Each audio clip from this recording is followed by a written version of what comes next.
And he said, in this game, always follow your gut, never be greedy. I said, it's just like the street. He said, 100%. The rules don't change, just the product and the people do.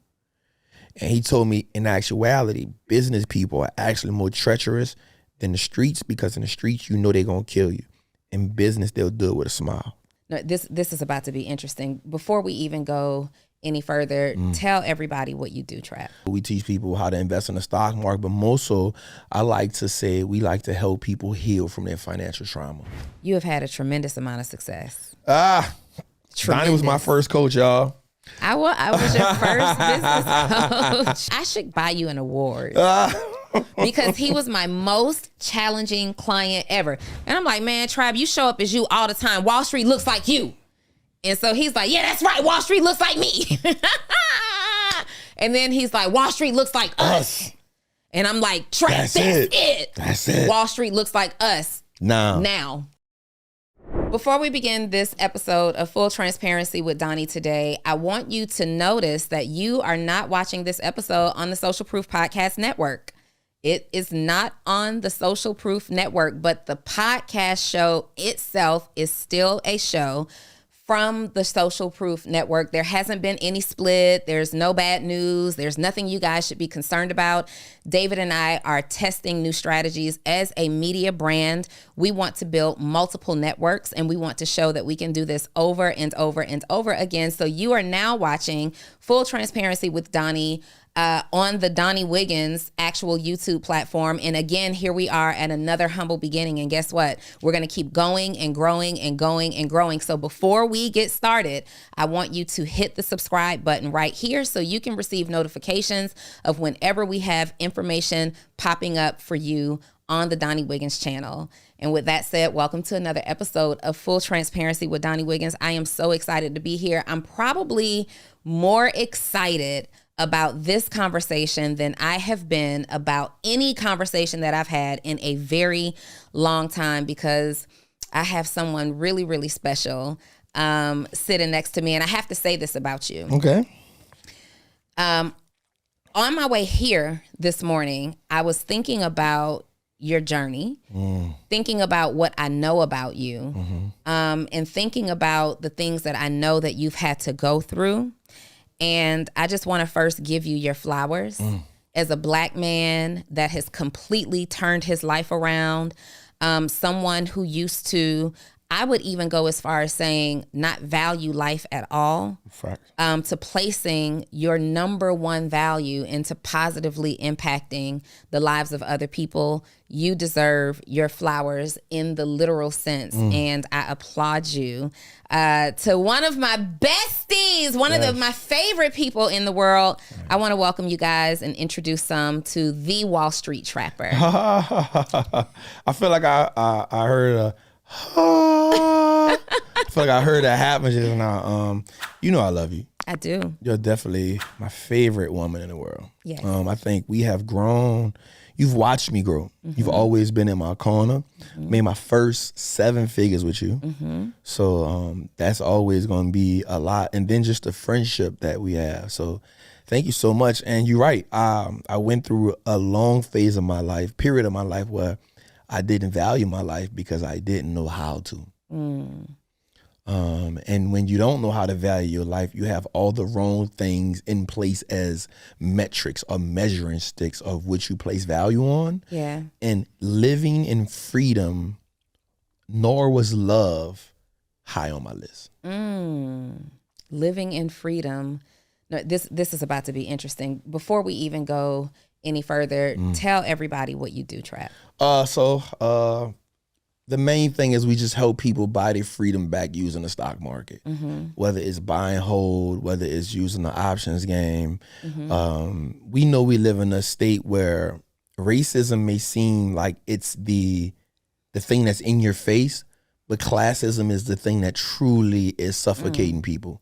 And so we're in a time now where there's so much information out, but people get overwhelmed with information. They don't have people that really teach it to them in a way that they can understand. Yeah. And not just teaching people, now it's making people have the belief system that they can execute in a way, that they can replace their retirement by taking control of it, taking control of their own financial freedom.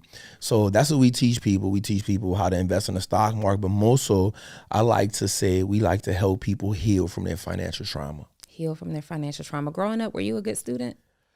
I think I was a good student, but I had so many outside issues. School was never the real focus. One of my friends told me this a while back when I first started this journey. He said that you're really a nerd in a street dude body. And that sticks with me till this day. And in the beginning, when he first told me that, I felt some kind of way about it, right? I felt like he was checking me, like I wasn't with what I was with. But essentially what he was saying was, if you wouldn't have gone through or going through the things you are, you would be somebody completely different. And as I got older, that started making sense to me, because I'm a brilliant dude. I'm brilliant. I'm smart. I love reading. But sometimes circumstances override talent. Circumstances override talent. Can you talk to me about some of the circumstances that you've had to face that were suppressing your talent? I think it started early, watching my mama get shot. I was 9. I watched my mother get shot 6 times. I was about 100 yards away from her. So that, at an early age, she survived. She's still living. Okay. That was a traumatic experience that I harbored for a long time. And then maybe a few years later, watching her attempt to overdose. And for a while, I felt like my mother put the streets before me. So that's why I said in the beginning that love wasn't high on my list.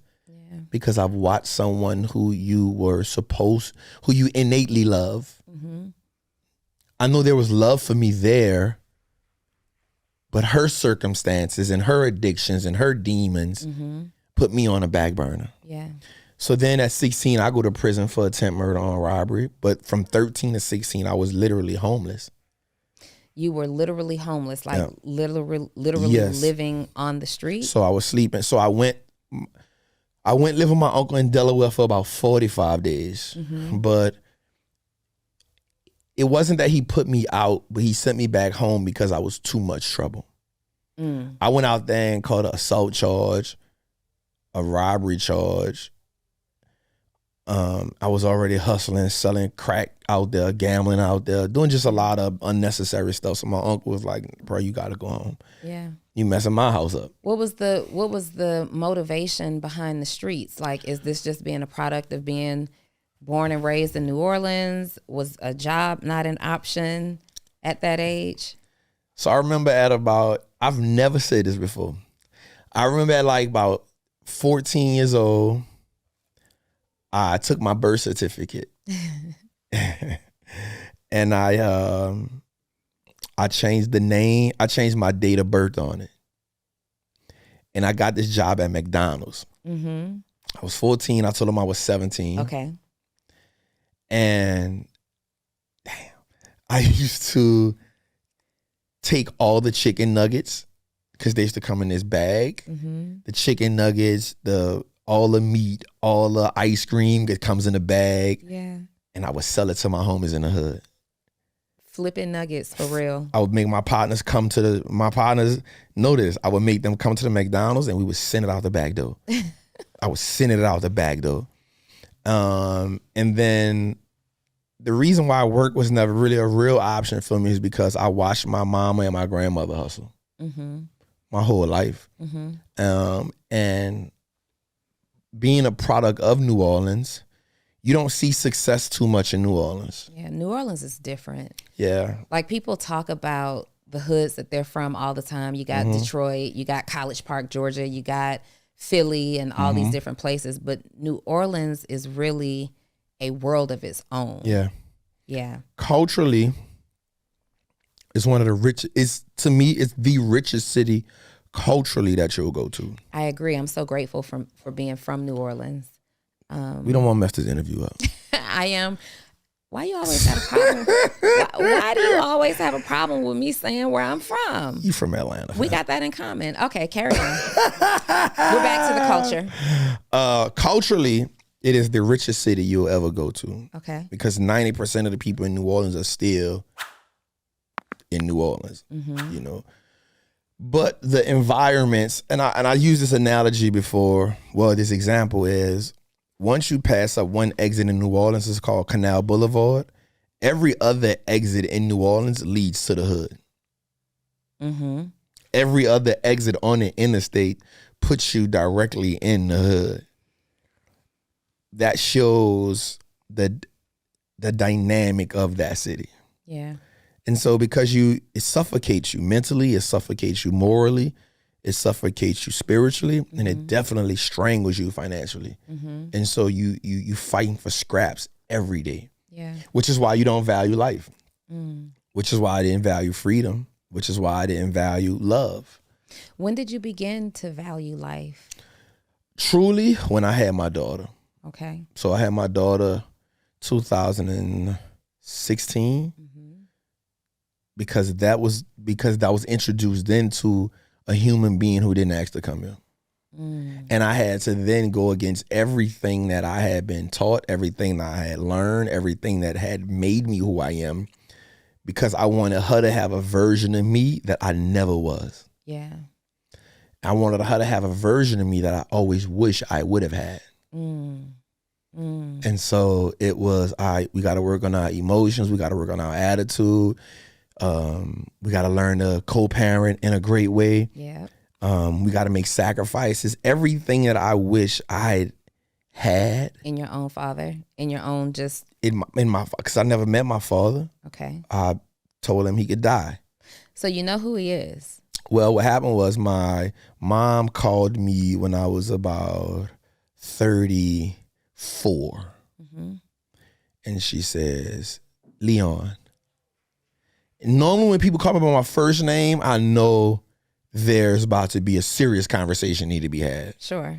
So she was like, Leon, your dad is dying. I was like, my who? Now I already have my daughter at this point, and I done already made sacrifices. I was like, nah, he could die. I don't got nothing to do with that. Wow. And she was like, yo, you can't be that cold-hearted all the time. I said, no, you can't be. You can't be. You can't be. You can deal with that. For clarity. For me, I'm good. He could die. He can live with that. Now, whether I was right or wrong at the time, I don't know. But in the moment, you can't, in my mind, it was like, you can't be on your deathbed and ask to see me. Yeah. So you didn't go? So I didn't go. Do you regret it? Nope. No? Never even thought about it. Until we talked about it. Because I look at my daughter every day and I don't understand how a man can create a child. No matter I make sacrifices with my daughter mama every day. Yeah. Like, she's a great woman. We have our ups and downs, but to me, it's going to always be up because I know the bigger purpose. Yeah. So I'm even going to her sometimes and I'll be like, hey man, how can we make this work? And I apologize for it. Let me look at it from your perspective. You really do. Just because I don't want the turmoil. Right. Right. And in my mind, I'm like, later on, she'll think about it and but in the moment, it don't make sense to have that. Like, I'm looking at my daughter. If she sees friction between me and her, it's going to alter her life. Yeah. I don't never want that. Yeah. So I just know the sacrifices that I make as a man daily, just to be a father. I couldn't understand another man not doing the same thing. You know, it makes me think about my own birth father. You and I have that in common. However, my mom and dad were married, and I believe they divorced when I was around the age of 2. And they divorced because of like the struggle of the man-woman dynamic. They met in the Army together. And 3 months before I was born, my grandmother passed away. So my mom went through like this significant depression, right? Bringing a new life into the world that her mother was so excited about. My grandmother was 42 years old when she passed away suddenly from lung cancer. Wow. And she never smoked a cigarette in her life. So I guess evolving through that level of depression and becoming a new mom, which, you know, affects you emotionally, they ended up divorcing. And I could never understand how I could be created as a product of love, right? Because y'all are married, like y'all love each other. Mm-hmm. And I never saw him again until I was in the 8th grade. Mm. And I was in the 8th grade. My mom and my stepfather then made that happen. And he came bearing all these gifts because he ranked very high at that time in the Army. He had all the jewels, all the leathers, you know, things that were popping back then. And even in the 8th grade, I felt like this isn't love. Like you're buying me, right? But he came, Trap, like vowing to be this man who would change. I want to be here for you. Look at you. You're so beautiful. You look just like me. And I asked him, because he has 2 other kids that he's fully present for. They're older than me. He's fully present for them. And I asked him as an 8th grader, I said, why not me? And he said to me, you look so much like your mother. And I have lived my life in regret of her being the one that got away, that it's hard for me to look at you and not miss and mourn that relationship. And so as time would have it, he would leave for a couple of years. He called. I didn't see him. I didn't see him again until my daughter was born. 2 years and not even born. She was 2 years old. And I took her to see him because I had a relationship with my grandfather. And, you know, he fell in love, ate her up, fell in love with my daughter. Oh my God, I'm going to make it up. Everything that I did to you, I'm going to make up through your daughter. I'm going to be there. And I'm like, okay. Of course he doesn't, because there was no changed behavior.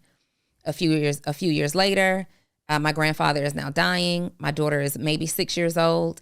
And I go to the funeral, right?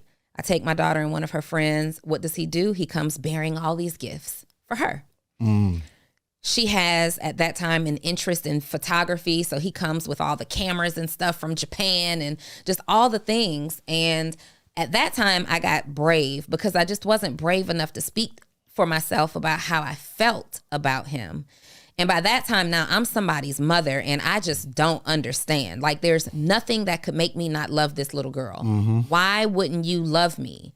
And you being absent from me isn't love. And so I told him, I'm going to give you another opportunity.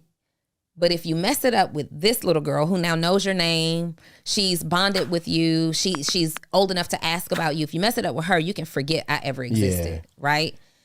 And so when a woman doesn't grow up with her biological father, society says she's damaged. She has all of these issues, all of these traumas because she didn't have a father in the house. I don't really feel that way because I had my stepfather in my life since the age of 5. But I'm curious to know, as a young man growing up without a father, how do you feel like that absence affected you, like directly? It affected me in a lot of ways. I fought a lot of battles.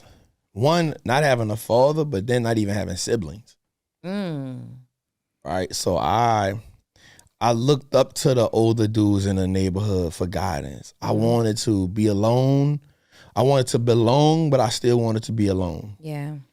So I looked at the gangsters. I looked at the old heads to teach me, to help me navigate, which is why violence was so easy for me.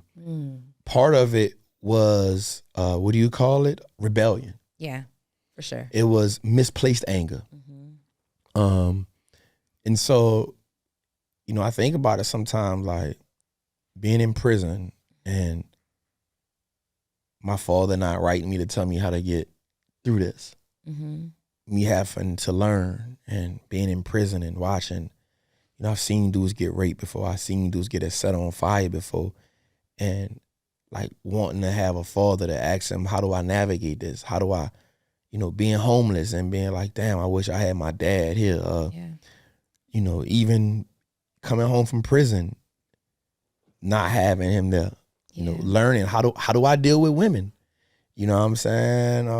How do I deal with fights? How do I learn how to fight? How do I, you know, so not having that presence in my life was so, it was a void that still isn't full because you can't fill that void. You learn how to cope with it. Yeah. Right. And so it's one of those things where I just don't, I use my daughter, and I oftentimes think it's wrong with me because I envy her. Because she has you. Because she has me. Yeah. I envy my daughter. I envy her, and I can say this fully. I envy her so much because she has a me. And what would my life would have been like if I had even half of what I give her? Even half. Yeah. Like, I don't even need the money, just support. Be up for me. I wanted to play football. I wanted to play basketball. I couldn't play none of that because I ain't had no daddy to bring me. And my moms went to prison. Mm-hmm. So while some kids playing football, I'm trying to get me and my mama with the same shoe size. I'm trying to get the right size shoe to go visit her so we can swap out. Man.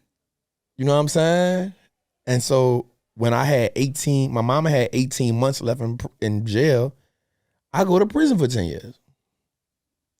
So that void, man, I'm not gonna lie, it's I could never feel it. Mm-hmm. It's just one of those things you cope with. Yeah. For sure. For sure. You don't ever get over that. And I have like a lump in my throat literally hearing you say you envy Leah sometimes because until you just freed me. Because I have envied my daughter and her relationship with her father her whole life. Okay. Right? Deja is a product of love too. Yes. Many people don't know that I have been engaged to be married before it was to her father.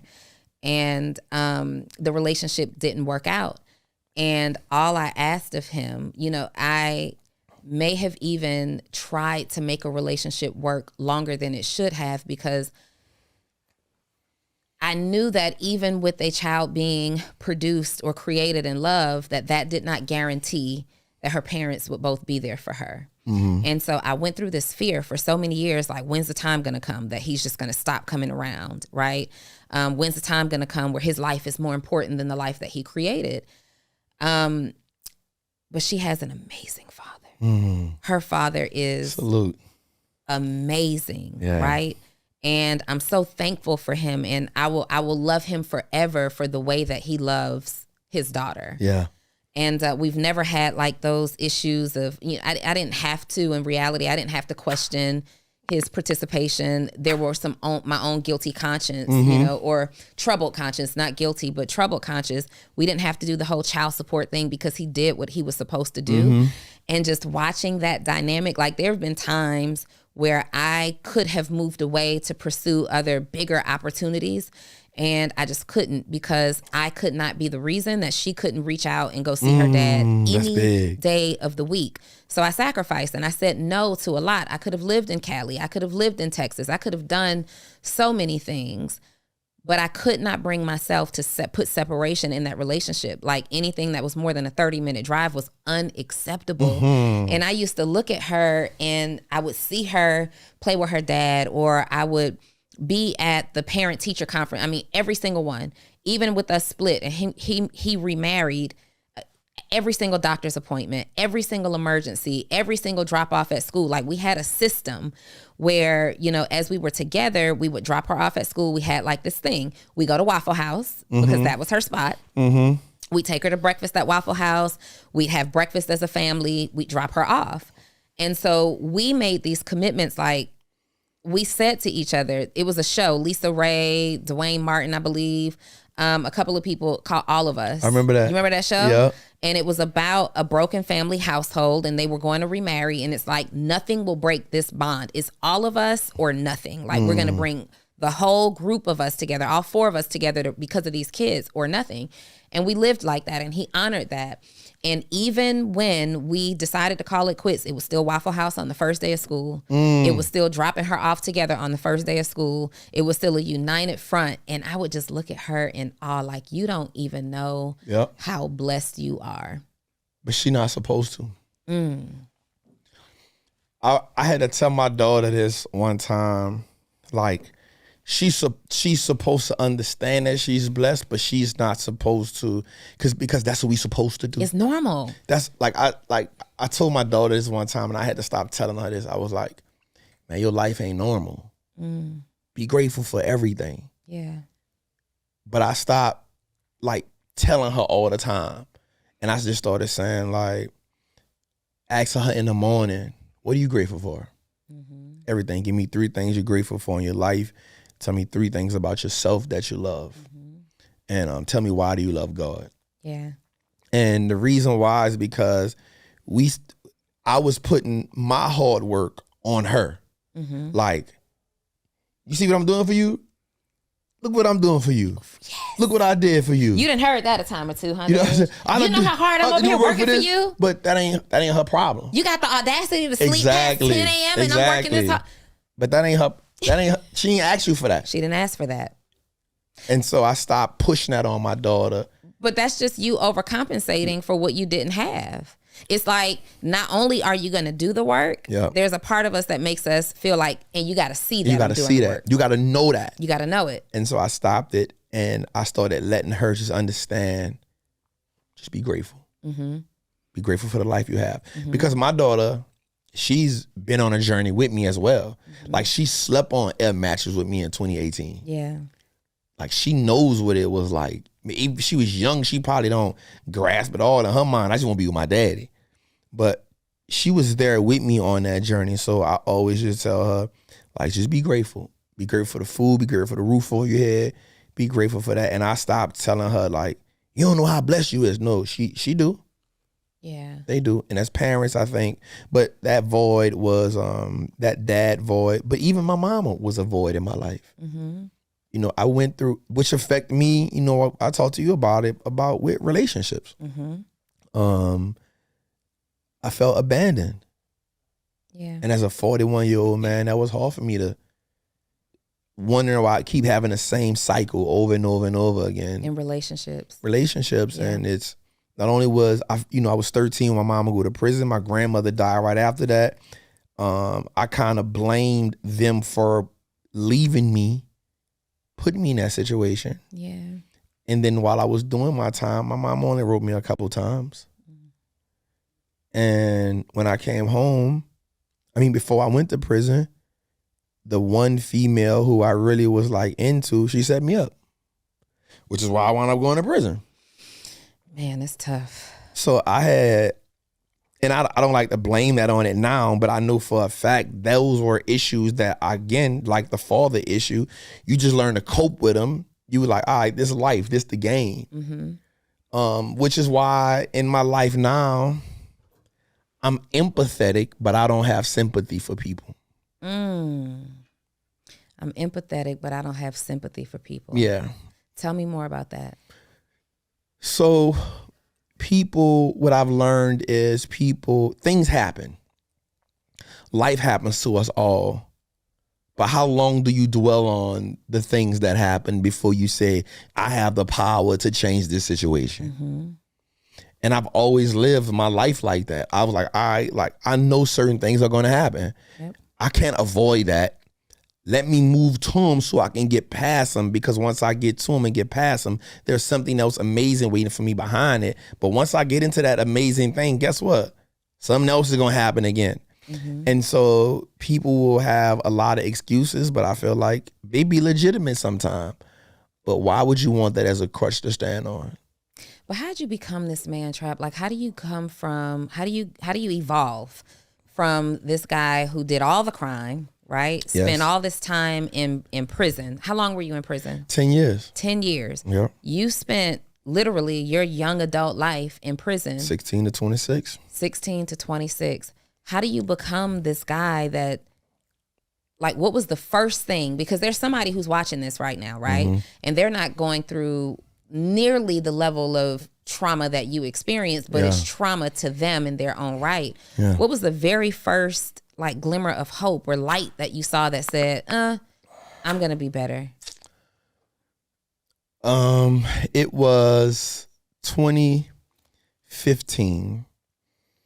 I had got found out guilty from another charge in 2014. So in 2010, I caught another charge. Were you in prison at this time? No, I got home in 2007. Okay. In 2009, early 2000, well, October 2009, because I was only home almost 2 years. Mm-hmm. The police kicked my door in again. Again? Yeah, again. Sure. And they've got 10 pounds of weed, $10,000, a 40 with an extended clip on the beam and a 223, and a pint of lean and 100 X pills. I fought that charge from 2010 to 2014. Okay. I got found out guilty on what's called fruit of a poisonous tree, which is when the police kick your door in and they don't have a search warrant. Paperwork saved your life. Yeah. So if it wasn't meant for that, I'm out of here. Mm-hmm. But you would think that in that moment, you're like, all right, let me turn my life around. But that wasn't the moment, because I was like, yup, got him. Got away with this one. Got him. I know how to beat the system now. It's always, how do I get better? Mm-hmm. And so me and my homies, we started robbing, just street dudes, because we felt like we were met with some old rules, and it was, you never put your gun on a working man, you never put your gun on a child, you never disrespect the elderly, and women and children are off limits. And so we went hit this lick one time, and it just didn't go out right, and the dude caught me slipping, and the dude got the pistol to the back of my head, and my homie tells the guy, hey, I can't stop you from shooting my homie, but guess what? If you shoot him, both of y'all gonna be dead.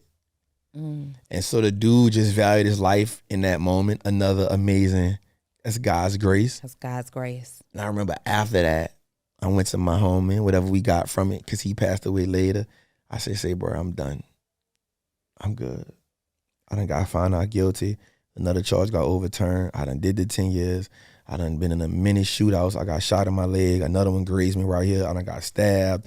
I'm like, you know what, bro? I'm good. Mm-hmm. Did he accept it easily? No. He's like, man, you tripping, man. That's part of the game. You know what we doing, man. We out here. So I was like, nah, I'm good. Yeah. Because I started thinking about the consequences. And anybody who's in the streets know that the minute you start thinking about the consequences, you lose your edge. Because real gangsters don't think about it's come with the game. It's just part of the game. It's like the lion worrying about the hyenas hunting him after you get it. I'm not worrying about y'all. I'm gonna handle y'all when that time comes. Let me go do what I gotta do. And so in that moment, I felt like my life flashed before my eyes. And then so I determined that I didn't want to play Russian roulette no more. Mm-hmm. Like I was like, all right, I'm good. Okay. I'm good. So then what happens next? Started working as an iron worker, for real, full time. I had already been working it a little bit because I was welding, but I wasn't really taking it serious. Is that the only job that you could get as a felon? It ain't the only one, but it's the one where you probably can make the most money. Okay. It's a high risk job. It's a high risk, yeah. So I was welding, doing ironwork, building stadiums, building power plants. So I went to Baton Rouge and built 2 power plants out there. And then I moved to Atlanta in 2015. Mm-hmm. I did the Falcon Stadium. Okay. That's when I really started taking investing serious, because I was making like $2,000-$3,000 a week. Working in ironwork. Uh-huh. Okay. How'd you even hear about, like, how did investing even cross your path? So when I first went to prison when I was 16, I ran into this white guy. I was in a hole, was in solitary confinement. And he sees, I think he was just having a moment. He saw so many black dudes in this small area. Mm-hmm. And he was just like, yo, y'all playing the wrong game. And in my mind, I was like, nigga, you here with us. You right here next to me. What game you playing? But when you're in prison, you get this red band so you can understand who's who. Okay. So I had a red band on, which means I had a attempted murder on robbery charge or a violent offense. And he had a red and white band, which means you're on a federal offense. And kind of like in prison, there's like this hierarchy. Mm-hmm. Like if you're in the feds, you done did something. Okay. And so he had that on. So he was like, all right, bro, what the hell you talking about? And so he was like, man, I don't mean no disrespect, but man, you gonna spend the rest of your life in here. You're not gonna change. And I was like, well, bro, you ain't here with me though. And so he was like, listen, he broke it down to me. He was in there for embezzlement, 2.8 million, paid restitution on 800,000, kept the 2 million. I was like, what the hell? And the dope part about prison is like, you can lie, but if somebody said, let me see the paperwork, and you see it in the paperwork, you know it's real. Right. So he had the paperwork. 18 months. I was like, oh, crap, you about to go on a 2 million. Mind you, I had never saw 2 million wrote on a piece of paper, let alone saying somebody had it before. Right. And so for the next 45 to 60 days, man, I just talked to him. And he was telling me like wealthy people stop trading time for money. Wealthy people start making their money work for them. Wealthy people give value to people. The value to people part I didn't learn until I became an entrepreneur. And then he said, bro, 3 things that you need to do to be wealthy is buy stocks, start a business, and put it in real estate. Stocks is the fastest way to grow your money. A business is how you create your own money, and real estate gonna help you pay less taxes. Okay. And that was my blueprint. And so the rest of my 9 and some years in prison, I just studied the market. I came home and thought I was going to be real brilliant. I thought I was going to be able to go back in the streets because this is what I know, and then take all my dope money and put it in the stock market. I just thought that was the most brilliant idea in the world. What? It didn't happen that way? Nah. No? I thought it would work that way. It made so much sense to me. They would never know. They will never know. This is genius. This is genius. I could go rob them, sell that, put it back in the stock market. They're not going to know. They're not going to know. And to my surprise, that didn't work. It didn't work. They're gonna I see how they're gonna find out here. Maybe they're gonna know. It didn't work that way. But one of the most brilliant things happened to me. I had an epiphany. And that's why I'm such a lover of God. And I'm maybe your show is not that kind of show, and I apologize, but I love God. Never apologize about praising God. Yeah, I love God so much, man, because He's guided me through so much. And I remember when the people kicked my door in, I was watching CNBC. And, well, I wasn't, but the TV was on CNBC when the people brought me upstairs and they had me handcuffed and sitting in the chair. And the man said to me, you got to be one of the stupidest people I ever met, or either you just ignorant. You're watching the stock market and all of your welding utensils are right here. Why the hell you selling dope? I said, I don't sell nothing. But in my mind, I was like, damn, he right. You felt judged. I felt like, you got to be this big. Yeah. Cause it was just like, bro, like, why you not just using your work money to, but I was just like, that don't make no sense. That's stupid. I sell drugs. But I did have about maybe like $10,000, $15,000 in the market. And when they froze all my stuff, they did not freeze my stocks. Probably because they didn't expect you to have them. They didn't even know to go look for that. And that made me angry and happy at the same time. Unpack that. Angry because I felt like, why don't you all think I'm smart enough to do this? Ego is kicking in. Like, why don't you think I'm this smart? Why wouldn't you play me for this? So now you're starting to see yourself from a different lens. Like, oh, this is all you think I am. This is all you think I am. I'm checking off all the boxes. Yeah. And then part of me was happy because I was like, if I get from under this, I'm going all in on this. Yeah. This is the game. So more than anything, I can truly say that was my moment. That was one of those moments where we call them an inflection point. Okay. It's a moment in life where you have an epiphany or an event takes place and it alters your life for the rest of your life. That was that moment for me. That was that moment. Yeah. So you jump into the stock market. You're having some success. Hit or miss, because I still don't really know it like that. I just know I'm smarter than my friends at this point. Were you getting your friends involved at that time? I was trying to. I was telling them like, yo, we wearing Nikes, y'all drink Hennessy and Fendi's, we wear all that, but all of it's on the stock market. And so I remember just everything I would see, I would just be like, I wanted this on the stock market. I wonder if this on the stock market. Yeah. I wonder if this on the stock market. You are one of the most curious people I know. Yeah.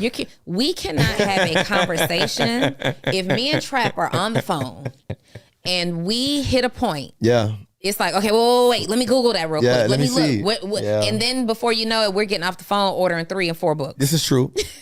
And then taking pictures to make sure you got it. You got it? You got your book? I got it. I got my book. And then we got to do some talking points. We got to. But you are sincerely one of the most curious people I know. Yeah. Yeah. Part of that has to do with my upbringing. Mm-hmm. You had to be curious and observant in the streets. Curious because nothing is truly what it is. And nothing, everybody has an angle. Everybody has leverage. Everybody is, so you have to learn more. You have to, I can say that inquisitive nature came from in school too, because I got that from, I won't say I got it from, but Malcolm X was my favorite black man of all time. And I remember 1995, the movie comes out. We go into the movie to see it as a school, Black History Month. And I remember my favorite scene was Malcolm X reading the dictionary and then him going to the church asking the preacher man all those questions. And I remember the guy telling Malcolm, everything you need to know is in the book and don't be scared to ask questions. And when I saw myself, and I'm not trying to compare myself to Malcolm by far, but that journey seemed so familiar to me at the time. Yeah.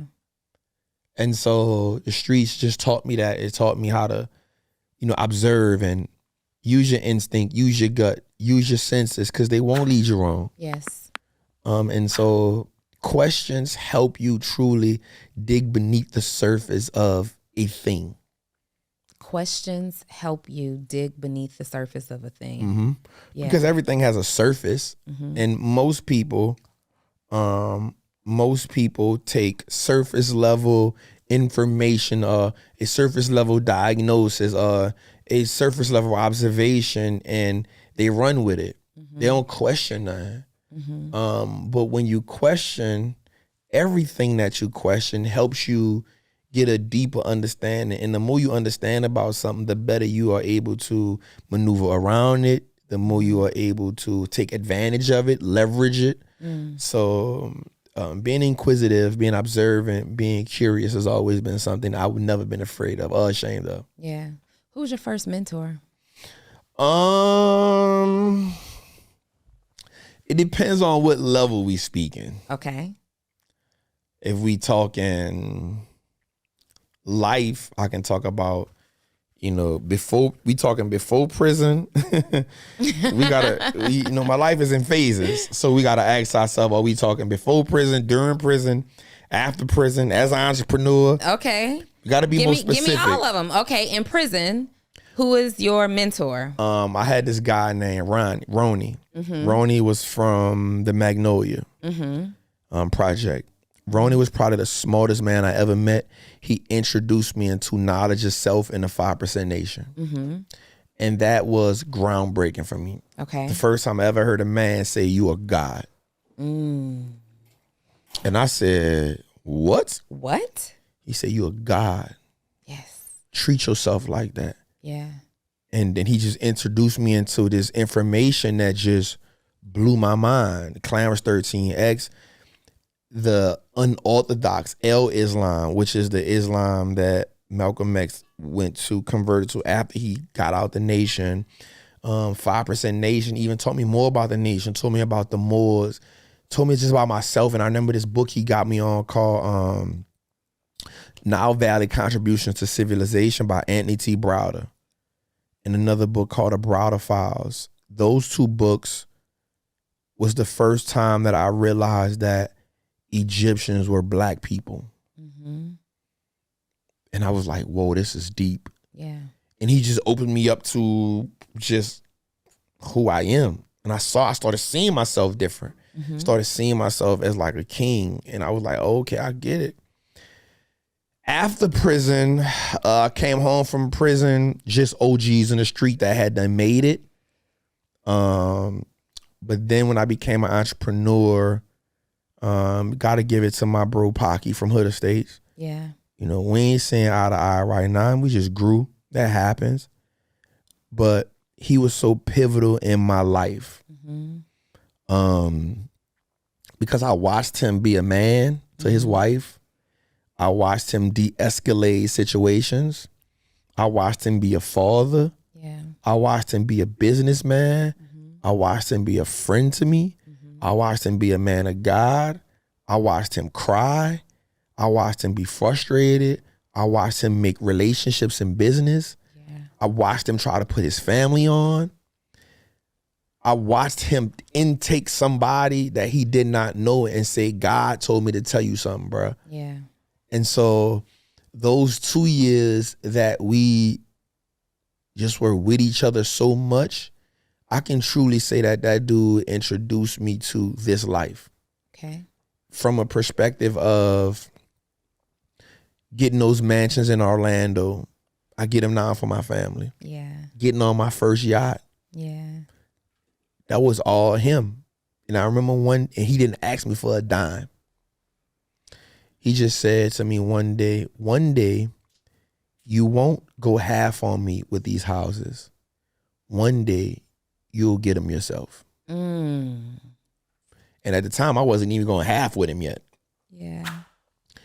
And he taught me, I won't say the name, but I remember I did a deal with somebody and we made about $500,000 and we broke that down and it was no problem. And this around the time, a lot of people did not like this person.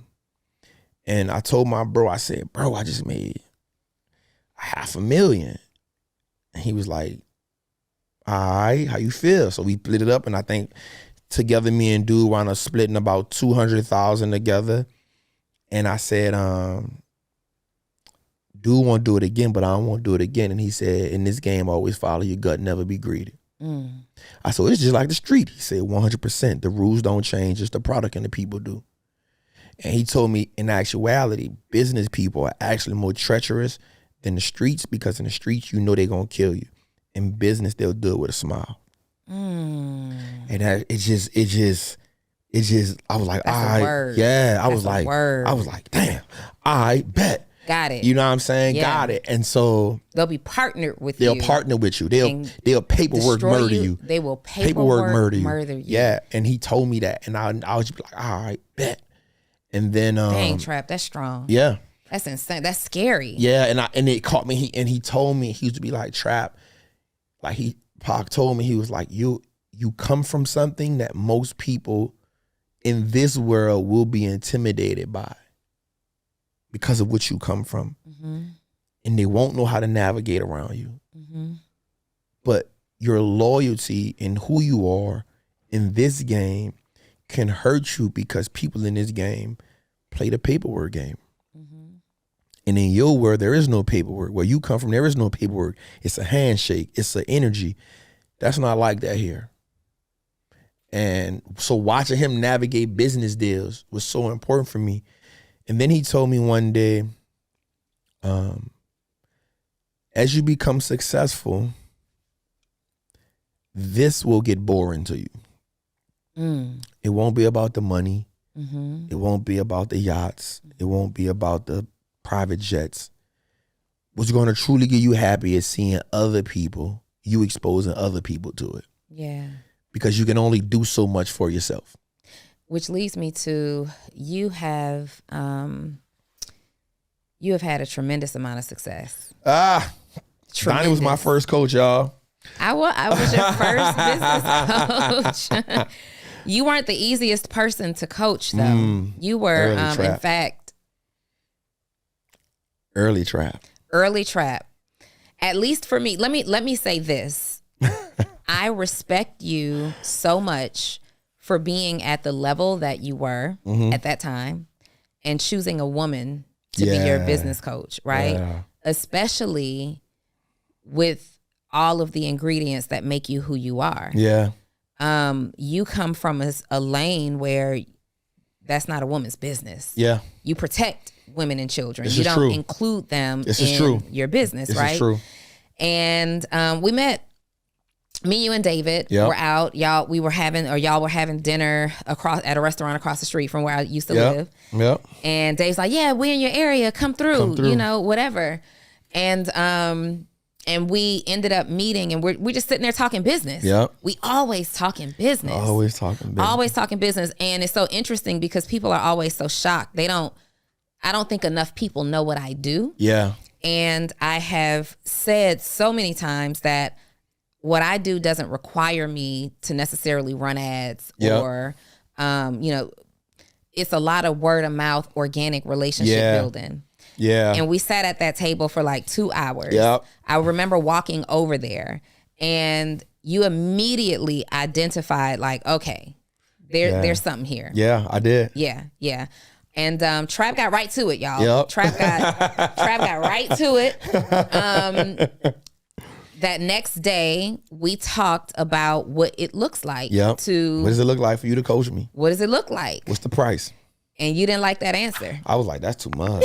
I told Trap $120,000. Okay? It was something like that, $120,000. And he's like, yo, what you do again? Like, let's negotiate a little bit. Man. How is this going to help me? So yes, we did end up negotiating, but I told you in that moment, I didn't know how much, because before we even went into business agreement together, you said like, yo, look, I'm gonna let you know in advance. I got trust issues. I don't talk to nobody about my business. This is new for me. So you're gonna have to work with me. Yep. And I'm like, oh, this is what I do. Yep. I get into people's businesses. And in my mind, when you hire a business coach to help you in your business, you have reached that point where you are ready to be fully transparent and give insight. Y'all, this man, to this day, 4 years later, 3 years later, has been still, I should buy you an award. Because he was my most challenging client ever. Donnie, we got to fix this ad problem. Okay, Trap, let me give me access to the system. I ain't giving you no access, man. I ain't giving you no access. Fix it without getting access. Trap, how I'm supposed to see what's wrong if you don't let me get into the system? Well, I'm gonna get such and such to give you access. Yeah, but the access that you gave me, I can't see the reports that I need to see. And so we went through, and so then we get on a Zoom together and he log into the reports, right? And show me the pieces that he want. And then he unshare his screen to go to the next part because he didn't want me to see whatever flashed up. And I'm like, yo, this is, and so our weekly sessions were supposed to be 1 hour, but they ended up being like 4 hours every single time because there was this fight. We were fighting like brother and sister. It's like this fight. Yeah. Like, why? Come on, Tribe. Why we got to start every call like this? And I would text him the night before, like, we good? Yeah, we good. For tomorrow? We good. And we get off the call. Sometimes I'm heated. Like, I remember saying, like, I can't work like this. Yep. I'm heated. And there's, we had our little battle, but it worked. The dynamic worked. And I think it was a great thing for you to experience at that time because as you've gone on, we did some great things together, but as you've gone on, you've realized how transparent you have to be in business. Like you have to trust somebody. Mm-hmm. Shout out to us though, because we did do a really big thing, a couple $100,000 in a day. That was my first $1 million day. Yes. Oh yes. Yep. Because it ends up growing. Yep. But we stopped counting. So Trap and he did this event, right? Yep. Oh, we got to tell this story, Trap. This is a good story. So everybody always wants to know our story. What's the thing with Donni and Trap? Because anytime like Trap will comment on my post or something, he's like, I love you, my soulmate. And I'll go to your page and I'm like, hey, soulmate. But you really are my soulmate. You're my person. You are my person. I tell you that all the time. All the time. We have said this for years. Trap is my person. This is facts. And what that looks like is different depending on the dynamic. But Leon Howard 100% is my person. You hear me? And so we're doing this event and Trap, you were scared. I was. You were scared. I had never. So it's, it's different from being on a podcast. It's different from being on a show. And we did it in like 5 weeks. I remember coming from one of my partners' event and I was like, Donnie, I want to do an event. Mm-hmm. She was like, all right, cool. I was like, no, we need to do it in 30 days. Mm-hmm. She was like, what? Well, how many people? You mean like a workshop? You mean like, like 40 people? Yeah, I was like, nah, I think we could do about 1,000. Trap. She was like, Trap, we not doing it. I'm not doing that with you. We're not doing that. I was like, we getting it done. Yes, we getting it done. Yo, who's the coach? Who's coaching who now? Trap always calls with these wild ideas. So he's like 30 days because he always sees something. I see it. His curiosity. I see it. You always see something. So he's like, we're doing this event in 30 days. And when Leon makes up his mind, it's done. It's done. Yeah. And you either keep up with him or get out of his way. This is true. So I got to keep up with you. Yes. And we sitting on the floor of my apartment. Remember that? We got the whiteboard and the different color Post-it notes, and we mapping everything out like this gonna lead to this and this and this. And so I'm so excited because at that time, the most expensive offer you had was like a couple $100. Yeah, $497. $497. And we decided that at this event, this was gonna be your time. This was gonna be your $10,000 event, right? This is what we're planning for. Be like, we're going through like, this is it. And so his confidence, he's like, yeah, I can do it. And so we get to the event. Trap can't do it. I say, man, I can't do that. Trap can't do it. She was like, no, you're gonna do this. I got shot my brother Neil. Yes. Because I'm in the back and Donnie was like, today you sell. Mm-hmm. I was like, I got it. Mm-hmm. I got it. Mm-hmm. And she was like, $10,000. I was like, we can't do that. I was like, we can't do that. So Neil walks up and he was like, boy, it looked good out there. Now, mind you, I don't even, I see what's going on, but I'm so in the moment. This is my first event. We got 650 people in there. Mm-hmm. We got another like 200 and some people online. And we had this dynamic where literally it was a workshop, but it was damn near like the Donni and Trap show. Yeah, for sure. Because I'm talking to her on stage, and that's what's keeping me in my moment. Mm-hmm. I'm in the back of the room. She in the back of the room, so I'm looking at the people, but I'm searching for her. I'm like, just focus on me, Trap. Yeah, searching for her. So like I would go in these moments kind of like Tootie does, where he bring, but she's by the guy with the audience. She's like, right now. Mm-hmm. No. Right now. Is she doing this to me? Yeah, bring it up. Bring the energy. You know what I'm saying? So I'm watching her for that. And so we go in the back and Neil comes and Neil was like, oh, this is a $10,000 offer. Easy, bro. Probably 15. I was like, are you out of your mind? You gotta be crazy. So I'm like, 5,000. Neil was like, what? Mm-hmm. So Donnie said 7,500. Mm-hmm. And I was like, all right, Donnie, what are we selling again? Don't worry about it. Don't worry about it. Take this paper. I had wrote some stuff down on the paper. I said, what is the paper? She said, don't worry about it. Here's what you write on the paper. She said, I'm gonna write this on the paper and I want you to just do this. Close the paper. And every time you go into trap mode, wave the paper. Yo. Wave the paper. And then when you really go in trap mode, pat your leg with the paper. Yes, and remember this saying. I don't care what you say, because you're going to say some stuff that you don't know you're going to say. But say this. I'm going to allow you to come sit at the table with me to eat. Mm-hmm. Nobody else ain't going to allow you to sit at the table to eat like Trap. Hey, are you a service-based entrepreneur that helps your clients or customers get some type of result, but you're struggling to post and communicate your message on social media? You don't know how to type a caption that connects and gets people's attention and converts them from just someone who's following you on social to becoming your customer or your client? Great news is that's my superpower. So I'm sending you 3 text messages every single day, excluding major holidays, directly to your phone of exactly what you need to post to get people to buy and convert them into clients and customers. All you have to do is join my program, Post to Paid, and you can do so by texting the words Post to Paid to 404-737-2767. And the best news is just $37 a month. So hurry up, send me the text. I'm looking for it now. She said, just remember that. Cause you that nigga. Mm-hmm. And bro, that gave me so much confidence. I went out that thing like a bull. I went out there and I just went out there, big energy. Look, standing on chairs, but I'm looking for Donni in the audience because she got to guide me through it. Because at some point, I got to tell these people $7,500. I don't know how that's going to look. What are we doing here? What are we doing? And I remember just in my bag, and I remember just being trapped, and I remember her saying, now. Mm-hmm.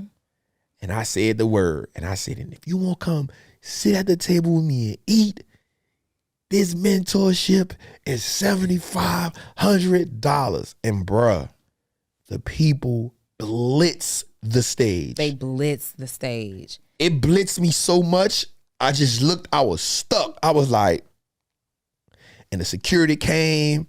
We like, no, this isn't danger. Yeah. These are customers. And Donna was like, no. This is not danger. We don't need security right now. We don't need security right now. And it shocked me that I had that type of, thing. And this is the first time I ever heard somebody say you have a hypnotic rhythm. Donni told me that. Yeah. She was like, Trap, you don't realize it, but people are motivated, inspired, and enthralled by you. Mm-hmm. And I remember after that pitch, so many people signed up, and Donni was like, all right, look, we didn't get everybody, so we got to come back after lunch. Mm-hmm. And we are going to congratulate the people who signed up, and that's going to make more people sign up. We're going to congratulate them, bring them on stage. Give them a certificate. Give them a certificate, like literally. And so I said it was like $500,000 in a matter of 30 minutes. Yep. Like we had people who were already on standby to enroll these students in your mentorship program. But then the line was so long, I had to go out there. And I had someone with me. I forget who I had with me at that time, but I had them on another computer. Mm-hmm. Like we're all on computers. It was Elise. It was Elise. No, it was someone else. It was but I had someone. Oh, you had somebody. All right, that was taking like they were going through the line, taking the paperwork, and we just had to tell people like, okay, we'll bring you a certificate. You got to get back in the room. I mean, it was overwhelming. So I told Trap, I'm like, all right, we gotta like acknowledge these people and let them come to the stage. Mm-hmm. And so the rest of the room, is just looking like, man, all those people took a chance on themselves. Mm-hmm. I want a seat at the table. And so literally like $500,000 in like 30 minutes. But throughout the course of the day. Mm-hmm. And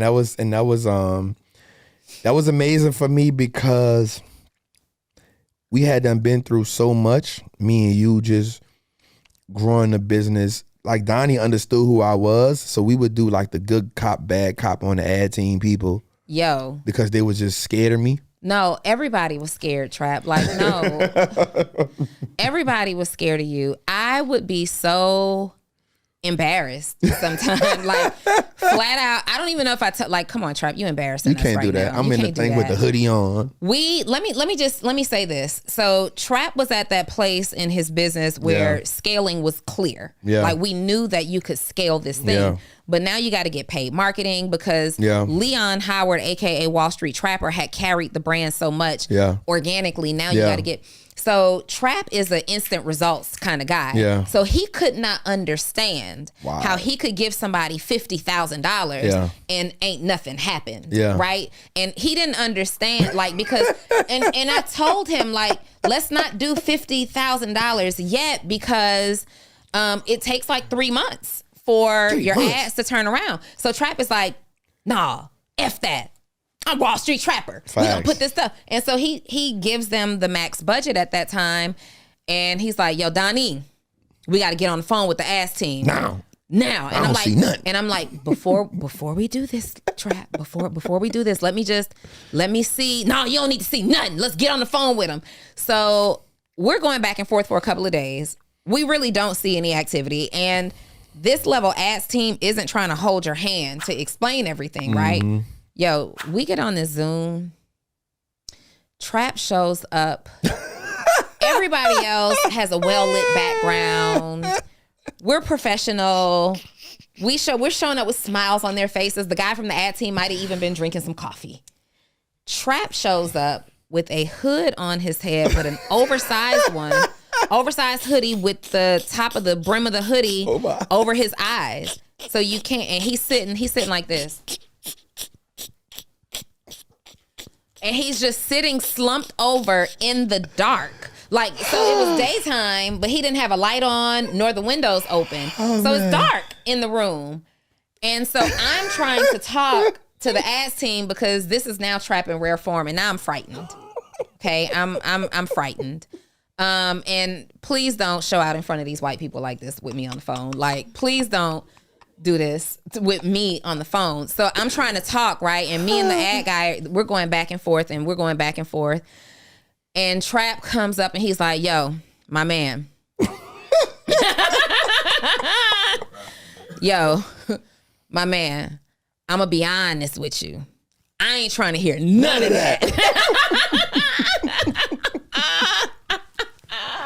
Oh, how we have grown. And I am just shrinking in my seat. Like, I cannot control this man. Like, in that moment, this is like I couldn't even get him under. So I'm like, okay, guys, so we're going to go ahead and end this now. If you can go ahead and email those data points. It was hilarious, but that's how we became so close. Yeah.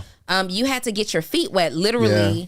With me, and you challenged me in a way, and then it ended up becoming.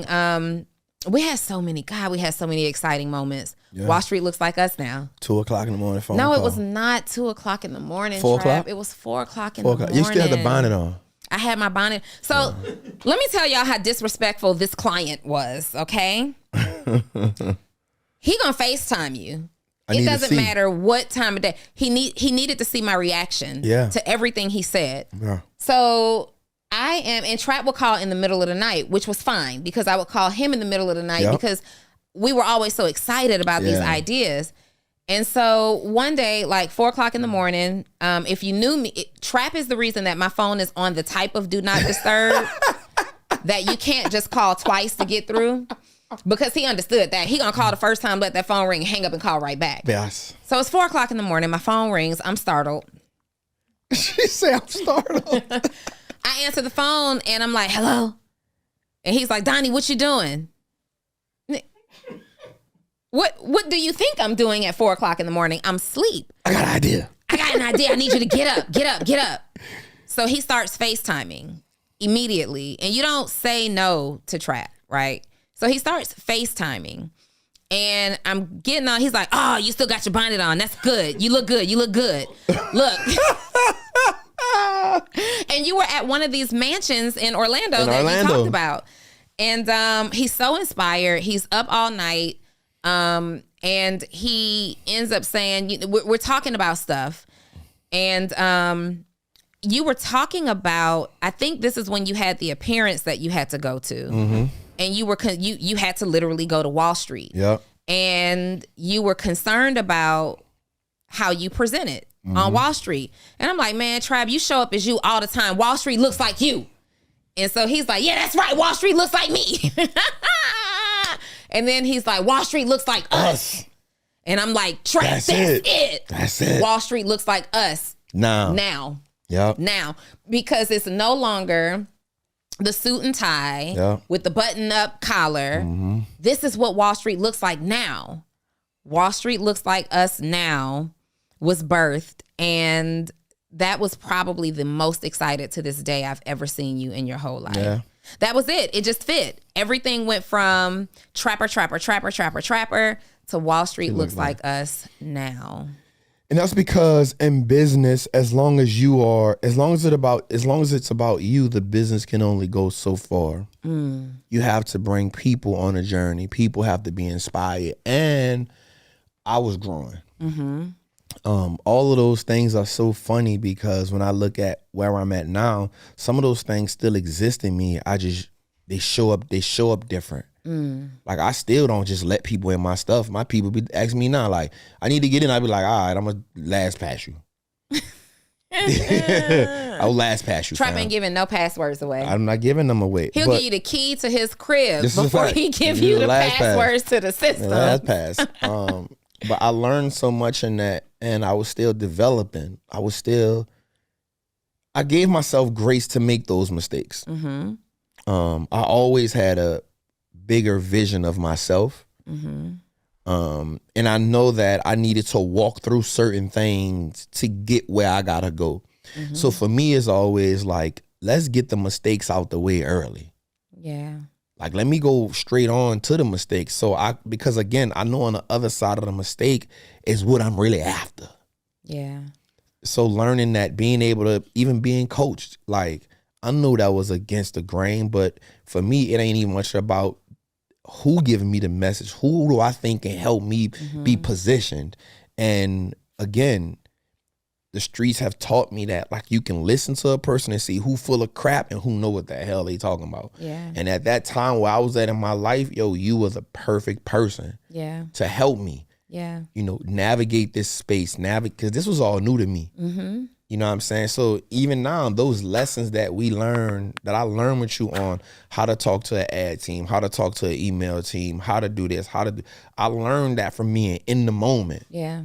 Oh, okay, now I need to know these analytics. Now I know to pay net, not gross. Now I learned these things from watching you navigate that space for me, because all I knew was brute force. That is a fact. And that don't get you nowhere, and just in life. So I'm always grateful for that first coach, and I'm honored that it was you to help me navigate that space. I mean, I grew a lot at that time as well, because remember at that time, I only dealt with digital brands, and you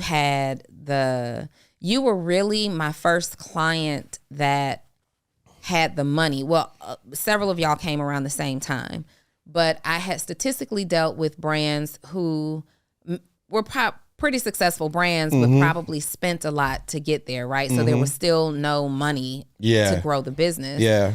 And you actually had access to the money, and you were one of my first clients that was willing to spend it. I'm like, Trap, we're going to have to do this. Okay, Donni, how much is it going to be?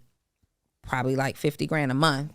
And you were like, yeah. I mean, so I stretched in that way too, because you allowed me to help you at a bigger level than I had necessarily been able to help other people who may have been dealing with $5,000 that month in disposable income to do something with and to try some things with. And also getting through, like, dealing with teams and understanding what kind of teams you need and all these contractors and you had staffing to deal with, and you just had all of the problems to solve for. All of them at one time, all of the problems to solve for. And here you are today, like doing it 10 times. You know what I see in you? I see you as a person who is constantly evolving. Like, you're willing to disrupt yourself. Yes. In a way to say, no, like, it can be better. Yeah. I can be better. We can figure out how to do this more efficiently. Like, you are a person, I see that you're a man who says, I'm not going to hide behind the accolades and the success that I've already accomplished. Because you, Trap, don't have to make another dollar to be good, right? For the rest of your life. But still, you find a way to challenge yourself and to take yourself to the next level. Like, your whole since I've known you, it's been, I got to be better. Yeah. I got to grow. I got to do better. Yeah. You agree with that? Well, it's because of what I come from. I truly feel like now I made it. I won. And I didn't win because I won monetarily. I won because I was able to escape the thing that was supposed to kill me.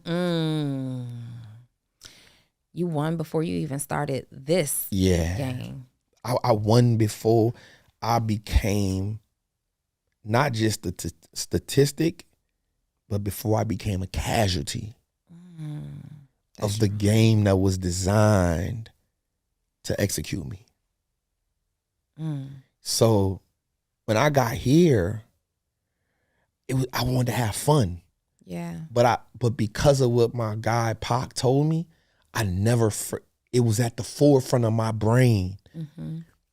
Don't forget your paperwork. Don't forget your business got to be right. Yeah. And so I was anxious to get those coaches, get those people, because I figured if I can get that right, now I can play this game and have so much fun. Yeah. And so there's no limits to me. And because, again, we go back to now, I understand my value. I understand I'm of value. I understand that I am a person that is impacting people. And part of that of my life is so amazing because at one point I was the person poisoning people. That's strong.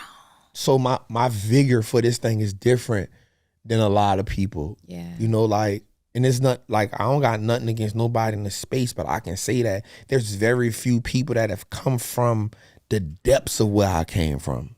For sure. You know what I'm saying? And so now, I'm excited to make content. I'm excited to, how can we get better at the message? It's kind of almost like, how can we become a billionaire, fam? We don't got nothing else to lose. Let's go for it. Yeah. You know, and I even told my team that with me now and B, right? I would say, bro, if y'all don't want to be with me for 20 years, leave. If you can't see yourself here for 20 years. B, you can see yourself here for 20 years? Yeah. B came to me once and I allowed him, I'm like, listen, and I'm transparent with the team. I'm like, listen, whatever you want to do, I want to help you grow it. Yeah. Because if I can help you grow that, you can help me grow this. Mm-hmm. And so our whole business structure is about how can we move metrics, how can we create metrics that move, that help you and me.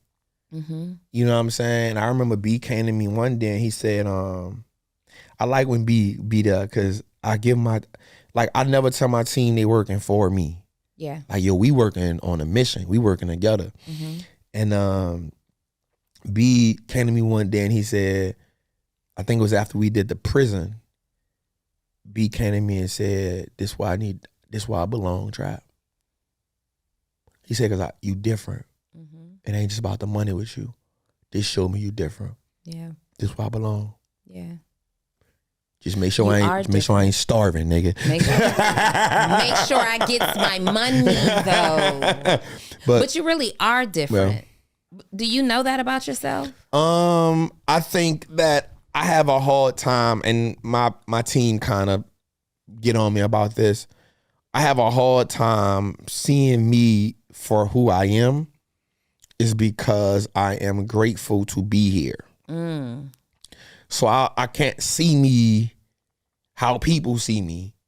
I see me as, nigga, we made it out the street. We made it out the gutter. You hear me? So it'll be hard for me to see myself as that. And I'm going to go back to something with Pocky. His wife, Sandy, told me something one day. She said, remember this. When people praise you, get that off your skin. Because the minute you buy into the praise is the minute you leave God out. Wow. Remember, you didn't get you here.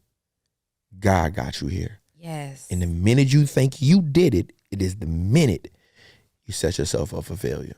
Yes. So that's why I can say like him, like they were so pivotal for me because I still hold on to those things. And it's not, I think sometimes we hold on to anger in relationships when they don't work out the way we think they're supposed to work out, instead of saying that relationship was perfect for that part of my life. You got what you needed. You gave me everything I needed, and I love y'all. We good. Sincerely. Yeah. And so that's one of the reasons why I will never see myself, and that may be to my detriment, but I don't care.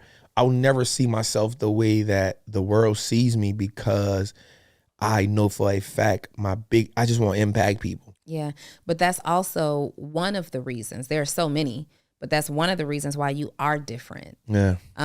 Because there will be I'm privy to know about that relationship and what happened. And there will be, I see it. We see it every day. Yeah. It's happening actually today in real time on the internet. Yeah. People who were once cool, who had a misunderstanding or a fallout, whatever it is, and they are attacking and slandering each other all over the internet. Like it's literally happening right now. Yeah. But you look at it and you say, you know what?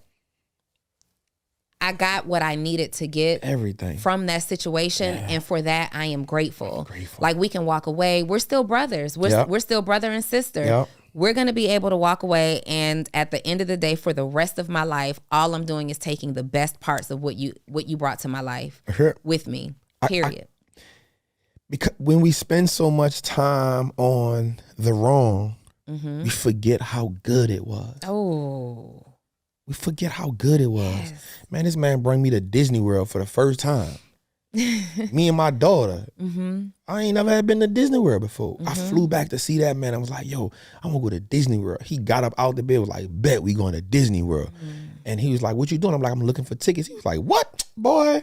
You ain't looking for no tickets for you and Leah? All us going. And it was like 8 of us. And I remember crying because we at Disney on a Tuesday. And he was like, look how blessed you is. You at Disney on a Tuesday with your daughter. Trap.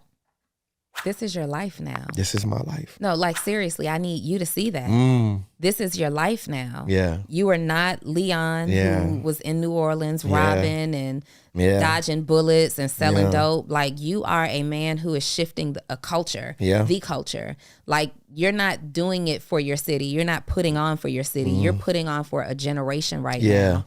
And I need you to know that. I know that I do think it's hard for me to see that sometimes because I'm so into how we need to be impactful. Yeah. And my team, they'll tell you, like, I'm always telling them, like, yo, the people gonna love this. The people will love this. And for me, it's small steps on a journey.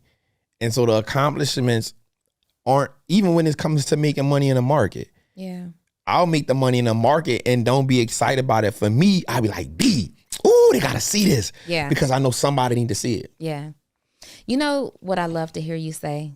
Like, every single time you say it, it just warms my heart. What's that? My team. Oh, man. Because I know the struggle you had with a team. You have gone through team member after team member. Lost everything. Lost everything. You know what I mean? You had family working with you. You had close friends working with you, none of which worked out. And it's like you, for a moment, you feel trapped at the level that you're at because you need people to help you. And you needed like some dogs. You needed people who were going to chase the opportunity. I remember you wanted people who could think for you. You don't have to micromanage. You didn't have to do any of this stuff. And I've seen what you've built. I see what you're building. And to hear you constantly say, my team, you never said, when we were working together, it was never my team. It was me. It was you, but it was also person A or person B or person C. It was my name, right? It was never my team, my team, my team. And putting a solid team around you is the reason why it looks like fast success. It looks like it. And truthfully, for you, it has been some pretty rapid paced success. But hearing you talk about your team and the way that you talk about them and what I know that they're bringing to your table, like, it makes me happy. And it's because I let them know that I can't, the mission that we have is so big, I would be arrogant to say that I could do that by myself. That ain't even much realistic. And even at my shows, when we did the tour, I think one of the days I was like, I bring everybody out. Every time we do Trapping Tuesdays, I'm, B, how you feeling? Jose, how you feeling? I intentionally let people know that I can't do that. But first, you had to, it had to develop. Yeah, and so that's where it's something the streets taught me too. Okay. Every great hustler who was ever appeared to be successful had a team. You never did it by yourself. And the reason why you never do it by yourself is because there's so much adversity. A one-man show dies fast. Isn't that the truth? A one-man show dies fast. And in exhaustion, you become vulnerable. And so when you look at the most successful hunters, apex predators, it's never the solo hunters. It's not the bear. You know, it's not the a snake. The most successful hunters in the game are wild dogs. They got a 97% kill rate. You would think it would be the lion. It's not. The wild dog has a 97% kill rate. The dope part about that is they may kill 2 or 3 times a day because they run in packs of 60 to 120. Another dope part about the Wild Dog and their dynamic is no one never leaves the pack. So the information I have, when the kids get older, I'm not trying to run the male off or the female off, and it's a female-dominated pack. What they do is take the information, they bring the young to hunt with them, and as they making the big kills, they feed the young so they can get the taste of blood, and then they take turns with letting them go in front. And so that's a team effort. Mm-hmm. The data is in the team. Jose gonna see what I don't see. Yeah. B gonna see what I don't see. Steve gonna see what I don't see. Now Steve has been with me the longest. Steve been with me since I was hustling. Mm-hmm. But I remember he been with me so long. I remember telling Steve when I first got my graphics on my t-shirts, I said, "Say, bro, I'm not with changing people." And he wasn't that good at the time. Mm-hmm. But shit, I wasn't good either. Right. We've been together for 12 years now. He's evolved, and everybody on my team praises Steve. Yeah. Because he's an anomaly when it comes to graphic design. He does graphics, he edits, he does all kind of stuff. I can bring it. I believed in him, but he believed in me. My brand, and I always say this to him, I'm like, bro, at some point I need to give you ownership in this brand. At some point I gotta give you ownership in this brand. You said something so important though. You said, but he also believed in me. But he believed in me. That's important. He believed in it. You'll work with it. Yeah.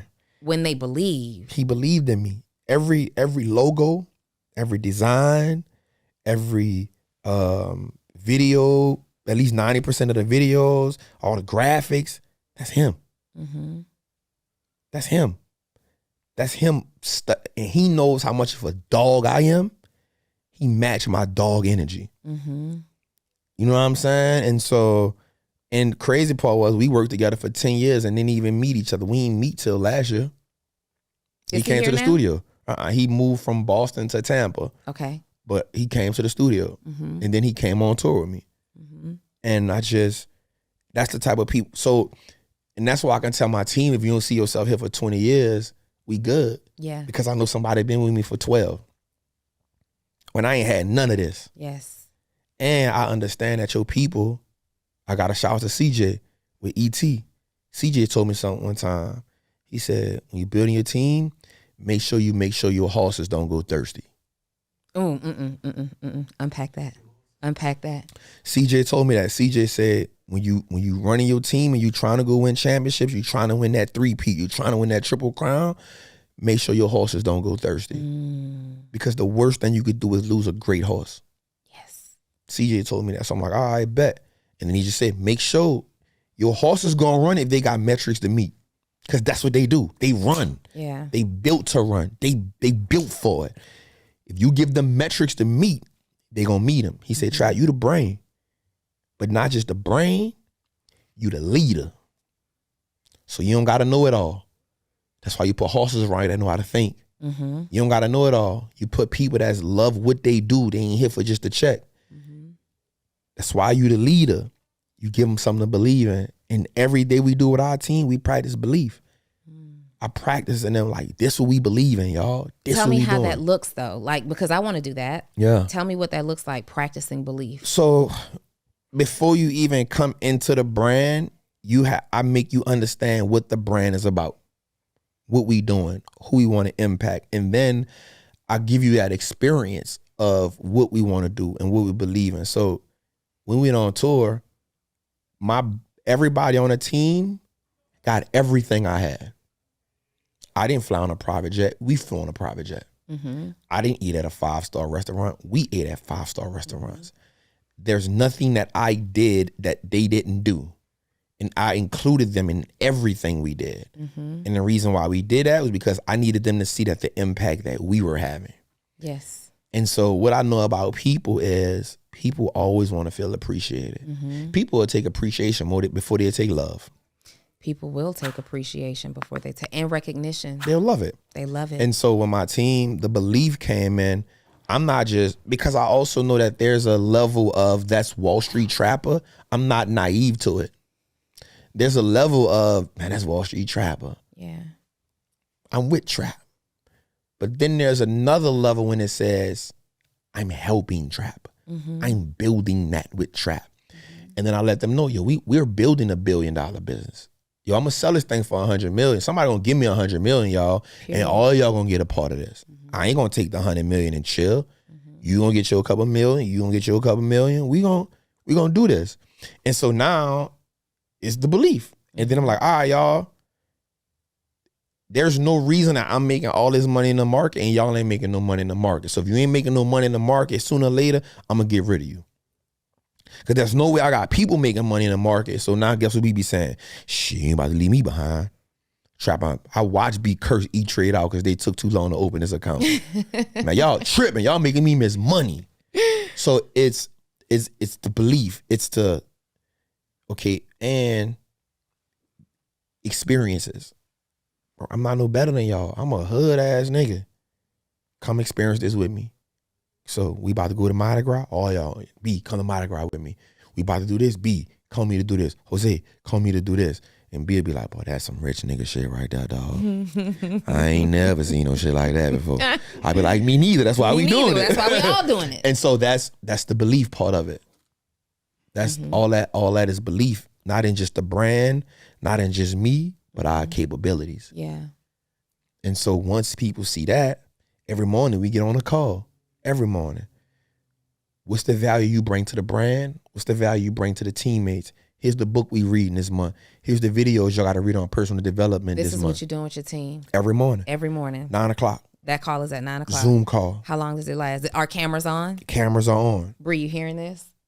Things about to change. Cameras on. Things about to get interesting. Cameras on. Every now and then my little cousin might be tripping because her hair ain't done. Okay. And I be like, girl, put the camera. You know what I'm saying? But it's, yo, what's the value you bring to this team? How can you amplify the brand? It's the book we reading. What did you get from the book? What did you get from these 3 chapters? From your perspective. Here's the videos y'all looking at, personal development. What you got from it? All right, cool. Anybody got a problem? Hey, make sure today you call somebody and ask them, how can you help them? Because if one person fails and that stops the business, the whole business fails. Yeah. So it's building it. Yeah. It's building a camaraderie. It's building it. All right, if you can't meet the meeting, let us know. But we're not about to make that a habit. A habit. I don't care what you're doing. How long is this meeting? It depends on how deep the discussions get. Sometimes it can be 20 minutes, but I say on average it's about 20 minutes, 25 minutes. Sometimes it can go 30 minutes. So I aspire to do that, right? Yeah. Because I feel like I'm teaching people every single day how to live a life that they feel good about, right? And we know that in order to do that, it's going to require some serious personal development. Yep. And so I aspire to have a team where we're reading books. And I told them this before, like, pick the book. We're going to read the book, but I'm going to have to take charge of that. Get the book. We're going to read the book. We're going to discuss the book. Yep. We've recently implemented, we've always had our weekly meetings, but we've recently implemented like our daily huddles. And our daily huddles now are more check-ins. Like, is there anything that I need to know, right? Because when you're working with a remote team or half remote, half on site, sometimes you can fall into a rhythm where you're waiting to put out fires until the next time you talk. Yeah. So I'm like, okay, so to eliminate that, we're going to do our daily huddles. And that's even taking some getting used to, but getting the daily huddles down. But how can these daily huddles, like now I'm like, the only reason that I would miss a daily huddle or I would cancel a daily huddle is because I feel like there's no major shift from yesterday to today. I don't value that meeting enough. How can we make it more valuable? And implementing this, what value are you bringing to the company today? What value do I bring to the company? What book are we reading? What questions? How did it impact you? Like, those are exactly things that I do in my mentorship community, Actionable CEO. I'm going to do it with the team. Like, you just sealed the deal on that. I'm gonna help you even more so. I'll be late to the meeting before they be late. Them too, yeah. And there's people now that take control of the meeting. We can get on a call. If B on there, B gonna start 9 o'clock. They're gonna have 3 people on there. Yo, what's up? What y'all got going on? Let's get it. What's your win for yesterday? What did you do yesterday that was a win? But also, somebody took control. Lashana was like, Trap, you don't got to dictate the videos no more. I'm going to take it off your hand. Every day she asks them the question. Here's our question for the meeting today. If somebody willing to sacrifice, is that fair or foul? Let's talk about it, right? Or, the only thing I'll have to do for sure is give the book. Mm-hmm. That's it. But once I put the book out, we own it. How often do y'all read a new book? So it may take us a month. Like right now, we are listening to Tony Robbins' Unleash the Power Within. You love you some Tony Robbins. Here's why. He is the first man outside of Jim Rohn. We love us some Jim now. Listen, I don't watch everything on Jim. Don't. We love us some Jim. I feel like Tony has found an amazing way to dig into the mind of a person. Yeah. And make you create change without lying to you about how much money you're gonna make. Mm. And in today's world, it's all about how much money you can make. Yes. And then his philosophy is, and I was talking about this the other day, is he pushes you to the pain and he helps you use the pain as the leverage to create change. Mm-hmm.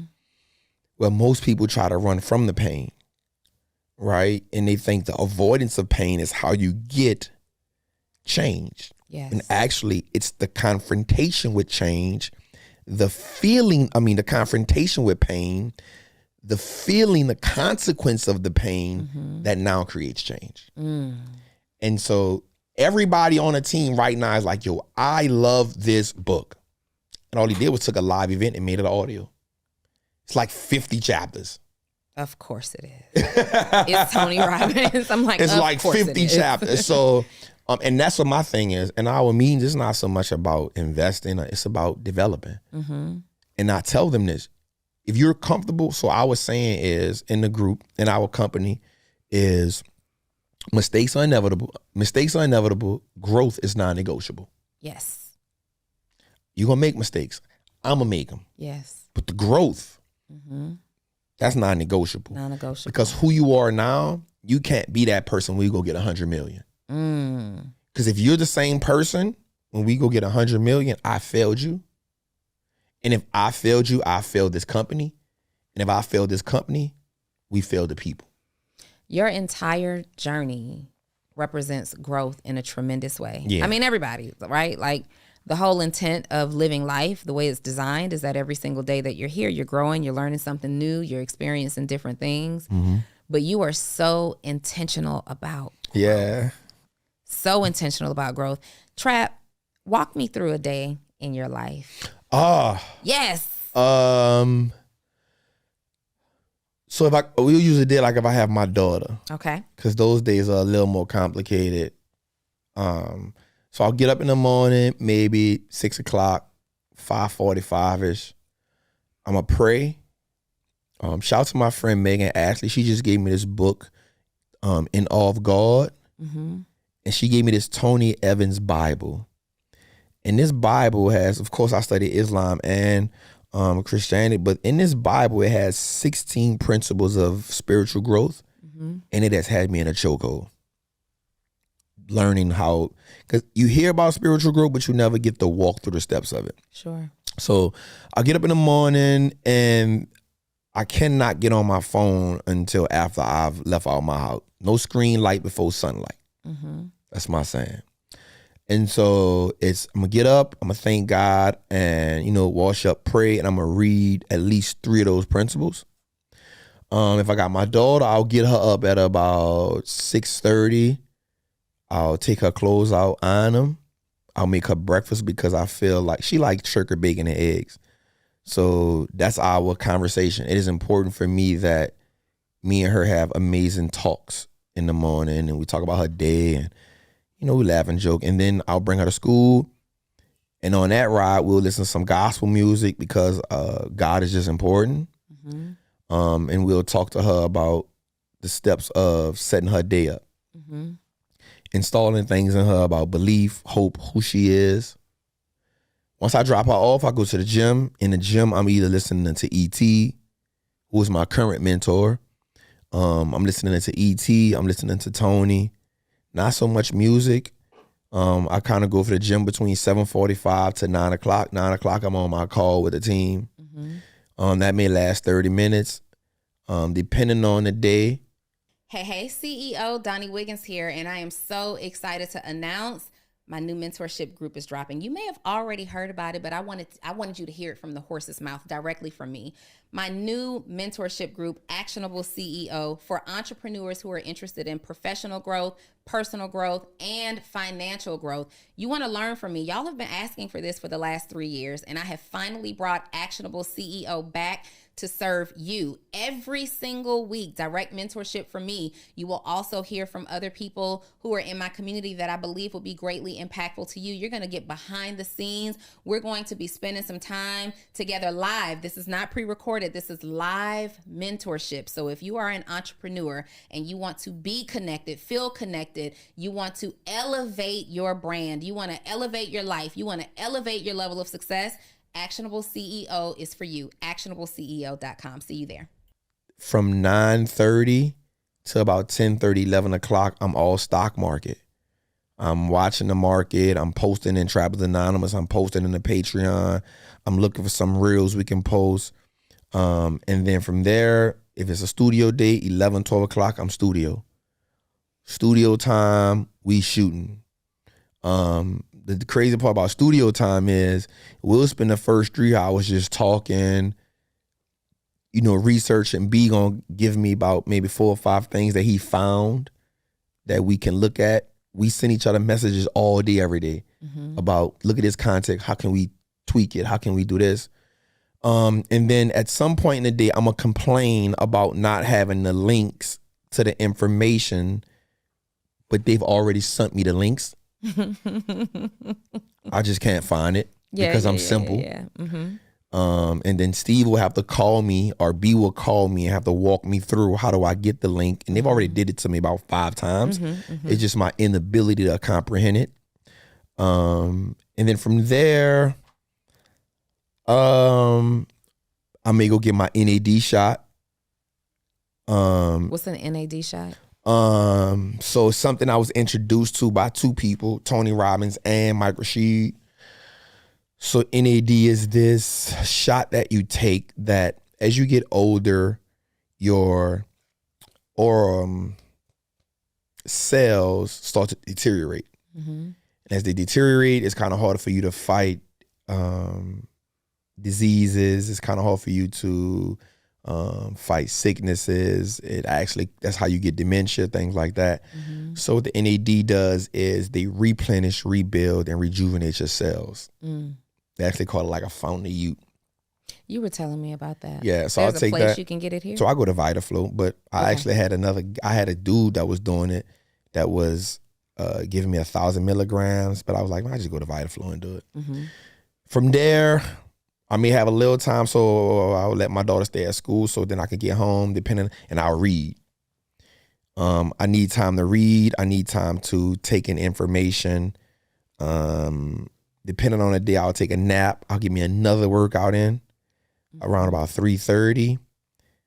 If I can get home at 4 o'clock, I'll take a nap. I love taking naps. Yes, you do. I will take Naps a nap. and showers. I would take a nap in the shower. Yes. And then probably got to get my daughter at about 5. So I'll make sure I say my prayers. So I like to talk to God like 2-3 times throughout that day. From there, pick my daughter up. Now I went into daddy mode. Got to make sure she eat. If I got to bring her to gymnastics, I got to bring her to Kumon, have some conversations with her. At around 8:30, 9 o'clock, I try to cut all work off so I can spend time with her and let my brain just decompress what I did throughout the day. Kind of try to read another 20, 30 minutes, maybe 45, depending on how good it is. 11:30, 10:30, between 10:30 and 11:30, I'm trying to go to sleep so I can get up and do it again. Oh, you going to bed early these days? That's been my thing. I've been wanting to go to sleep between 10:30, 11 o'clock, and I've been doing good. And that's kind of my day. Get up and we do it all over again. So there's one thing that's missing from this daily routine and the story. Talk to me. Where's the woman? Nah. Where's the woman, Trap? Who you loving? Who you want to be touching? I will say this. I had an amazing woman that I was dating. Mm-hmm. And she made me realize that I needed to go to therapy. Back to therapy. Back. Yeah. Because I kept having the same situation happen to me, which is I'll get into the moment, I'll get into the act of making this thing work. And then for some reason I would be triggered by something. Mm-hmm. And it would make me completely disengage. And as I went going to therapy, we talked about it, and he was like, yup, we have to deal with your abandonment issues. Yes. Because that's what's hindering you. Are you going to teach me? I think we all unique, so I can't teach you. You can't teach me this? Nah. I need to seek therapy for this specifically on my own. Yeah, because my problems was different. You know what I'm saying? Mine come from not only the abandonment, but trusting. Like, you got to realize the two women that I did love, they left me, in essence. My grandmother passed away and my mama. Yeah. And the residue of them leaving me led me to prison. And then I was never nurtured. Yeah. But in the process of that, in that same time span, the woman who I thought I was rocking with set me up and I'll have my life on the line, which I didn't get killed, but I wound up going to prison again. But I mean, which I wound up going to prison. And so it's been, and I think it's harder for me now because I am successful and I am Wallstreet Trapper. Now I don't trust nobody. Now you have a whole new set. Man, I remember this girl took me out one time. I'll never forget this. This woman, let me not even say that. This woman did an amazing act for my birthday. She got like an 80-foot yacht, had me on the yacht, me and her, took me shopping, had the candlelit dinner for me. And I remember texting my homies like, yo, this is my location in case she try to kidnap me, fam. Or try to set me up. Wow. I swear. My homie was like, what? What is I was wrong like, with bruh, you? I'm in, This yada, location. yada. This where I'm staying at. Took a picture. This is who I'm with.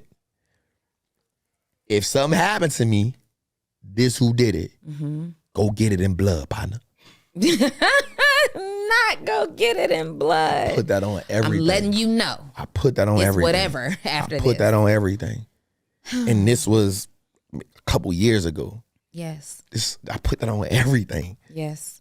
Like in the group text, my dog, them like, bruh. I'm like, I ain't playing. I'm like, I remember sending them a picture like, it looked like I'm smiling. I'm serious. And I'm dead ass serious. So the whole time you can't relax. You can't. I wasn't, yeah. You can't be like vulnerable. It was hard. And we grew, but I remember doing something for her.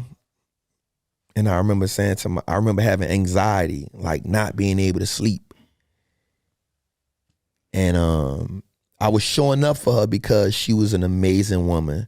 Mm-hmm. I wasn't showing up because I was enjoying the situation. You were showing up. Because she was amazing. Not because you were enjoying it. And it wasn't nothing that she was doing. It was me self-sabotaging myself. Mm-hmm. And I remember just saying one day, like, listen, I'm not trying to hit you with it's not you, it's me. But I promise you, it's me. Mm-hmm. I'm showing. And she was like, what are you talking about?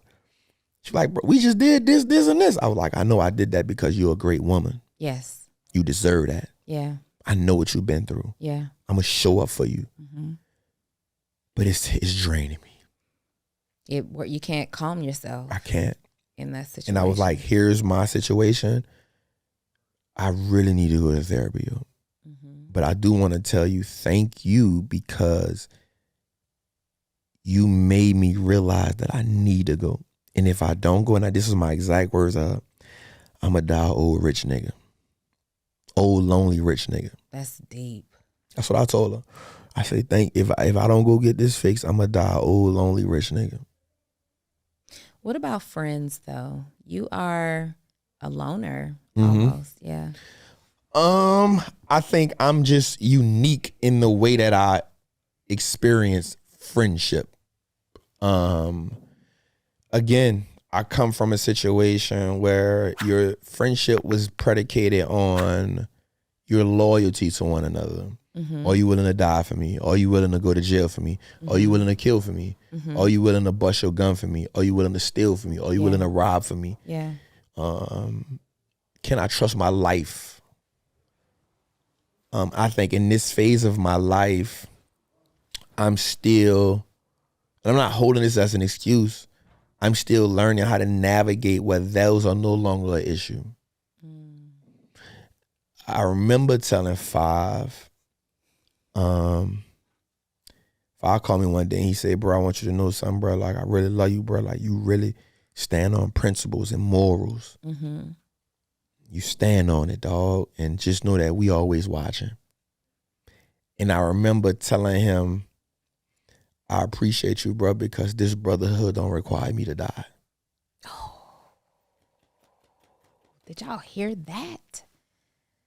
I remember telling him that. Not too long. I said, bro, I appreciate this because I remember this. I said, this brotherhood don't require me to die.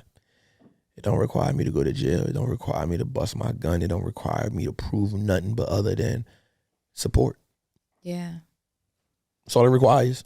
Yeah. Somebody to talk to. Somebody I can have business talk with. Somebody I can have wife talk with. Husband talk. Somebody I can talk about something with, and I ain't got to worry about that leading to you trying to set me up because somebody done offered you $5,000 to knock me off. Yeah. None of this don't require none of that.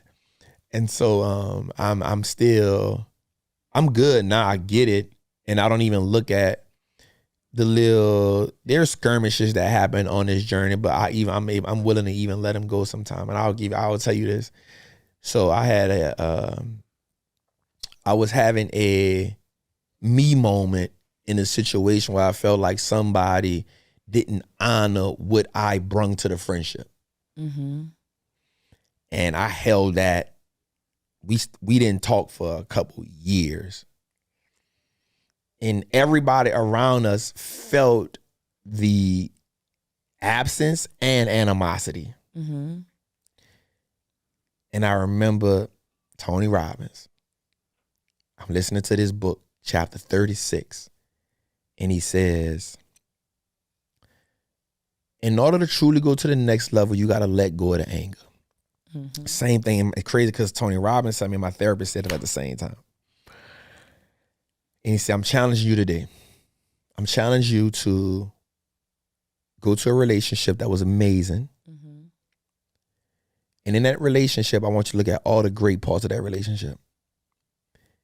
And no matter what the reason why you and that person not talking no more, I want you to call that person. I don't want you to call them to try to mend the relationship.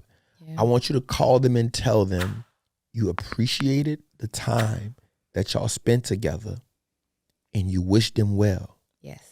And when you wish them well, I don't want you to say it. I need you to mean it. So whatever you got to go through it, but say you wish them well and mean it, because releasing that will allow you to go where you need to go. Every single time. And I remember I did it. You did it. I said, what I got to lose? Already lost in that situation. What I got to lose? So I had 2 people I had to call, and I did it. And I was like, damn. And I remember being like, fighting with my own ego. Like, nigga, you trapped. Nigga, you don't got like, nobody. Like, thank you. Looking at the phone like, I don't know if I'm going to do this. But I remember I did it. And I remember the response on the other side of the phone was, wow. Man, you know, bruh. Yeah. And it was a good conversation. And it was good. And then it wasn't like, yo, we about to try to sing Kumbaya. And none of that. I respect what we did. You respect what we did. I needed you to be in my life at that time. I appreciate it. Thank you for it. Yeah. I wish y'all the best. I wish you the best. We good, fam. And I've been able to maneuver, and it's those type of things where no one really sees the work that you do when you're doing the work. Because we live in a world of social media where everybody's so judgmental. Everybody's so willing to write somebody off and cancel somebody or say somebody capping. But yo, I be fighting for my life over here. I be fighting for my emotional life. I be fighting for my spiritual life because I know the demons that held me captive. Trap, how has building this outline, this out loud brand, right? Where your name is literally in the limelight, affected you psychologically, spiritually, emotionally? I think the hardest thing that I had to deal with was people having a certain perception of me when I know that's not my intention. Like what? So they'll have somebody will be like, why the hell he got a triple beam and some baking soda on the desk when he be talking about stocks? He ain't nothing but a glorified street nigga. Yeah. But in my mind, I'm like, the intention behind that is I want to show that the word trapper can be changed into something new, that I come from everything that everybody has said and rapped about. I come from it. So I want to use the baking soda as saying we weighing up the stocks. I want to be the triple beam to be like we cooking up profits legally now. I want the trappers in the street to see me and say, no, dude has been through what I've been through. And if he made it, because what we don't know about the streets is, and a lot of people don't know it because they've never been there, but all it takes for us to see is one of us win. Yeah, that's it. And seeing one of us win means I have to see something that brings me back to a familiar place. So it's kind of like when you watch these movies. Let's say you're watching Raising Kanan, right? It's the 50 Cent show. Yeah. The feel is late 80s, early 90s. But it's not just the verbiage that takes you there. It's the clothes they wear. It's the cars you see. It's everything. That's what brings you there. And so immediately when you see it, you know, I remember what I was doing in that era. It's the carpet on the floor. It's the carpet on the floor. You remember tumbling it's the on sofa that with carpet. The plastic. Yes. It's that. And so imagery brings us back to a place that our brain subconsciously already associates with. Talk that talk, Trap. So for me, when the hustlers see me, oh, I see the baking soda, I see the triple beam, I know where he come from. He made it, I can make it. Yeah. So everybody may not get it. And so what I had to learn was I don't always gotta fight that battle. You got it, fam. So be it. Yeah. I'm gonna keep on trapping. Yeah. So I think for me that was the hardest thing, knowing that every fight isn't worth my time. And again, friendship again, 5 hit me one day and said, Trap, if it's not a worthy opponent, what are you doing? What's it for? Leave it alone. And I remember being like, everybody worthy. Everybody can get it. They won't smoke. I won't smoke. I'm Trap. He was like, you're a Trap.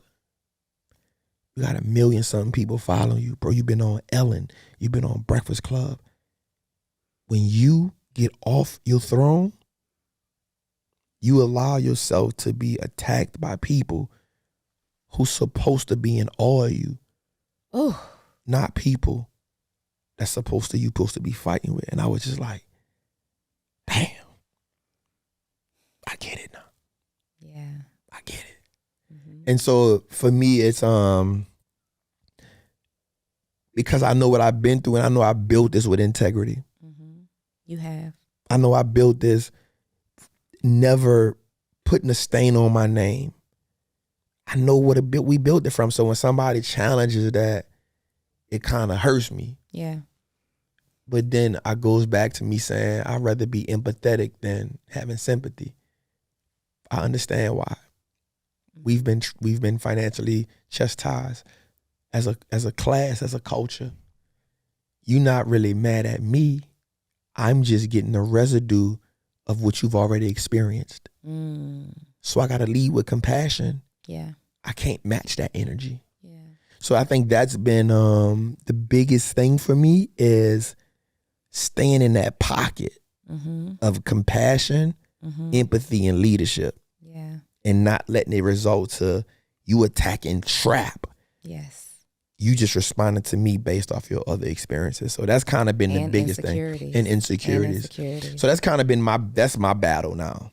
Other than that, the rest of it is a piece of cake. You got some good people around you, myself included. Of course. We know that people are always curious. Yeah. What makes you, I guess, connect with me so much? If I'm being honest, you were never with all the girls, which meant that you weren't with the chatter. Yeah. When I saw you, it was about business, and I didn't look at it as somebody who's had an angle. I didn't look at it as somebody who it's crazy because you were not with the girls, you was hanging with the guys, you was talking that business, I even remember we went to Rick Ross spot, and I remember you just like handling yourself. I was like, I rock with Donni, dog. Yeah. She a freaking gangster. And it wasn't until Milan that I really seen you connect with a woman. Like on some, I'm running with her. So all that time, I admired that. Cause it to me, it was like this somebody who don't have to be around everybody to get what she gotta go at. Because that's me. Yeah. I be with none of y'all, man. I'm gonna get here, dog. I'm gonna get here, dog. And you gonna see me coming. Yeah. You gonna feel me. You gonna have to be like, damn, that boy good. And to not get it misunderstood, I love the girls, right? I love the ladies. I love all the girls that are on the scene. And when I see them, it's love. It's love, yep. All the time. I think, though, that sometimes we get into, like, you don't even see me in all the pictures, even when I am with the girls. I think sometimes we get into this space where social media has made us compete for who's got the coolest friends, who's got the coolest significant other, who's got the coolest possessions. And it's just never what I've stood for. Yeah. And so I just like real organic relationships. Like, we are close. We never have to post anything on social media, right? Like, we know what it is offline. Yeah. And I just want to make sure that even you mentioned Milan, like, we never have to post anything online. And the majority of the time that we do is usually because we're dressed in her clothes and, it's great for marketing and we be cute in our pictures. Y'all be cute. We be cute in our pictures for sure. So, it's like that. But we have so many moments that don't make the internet, of course. Right? So,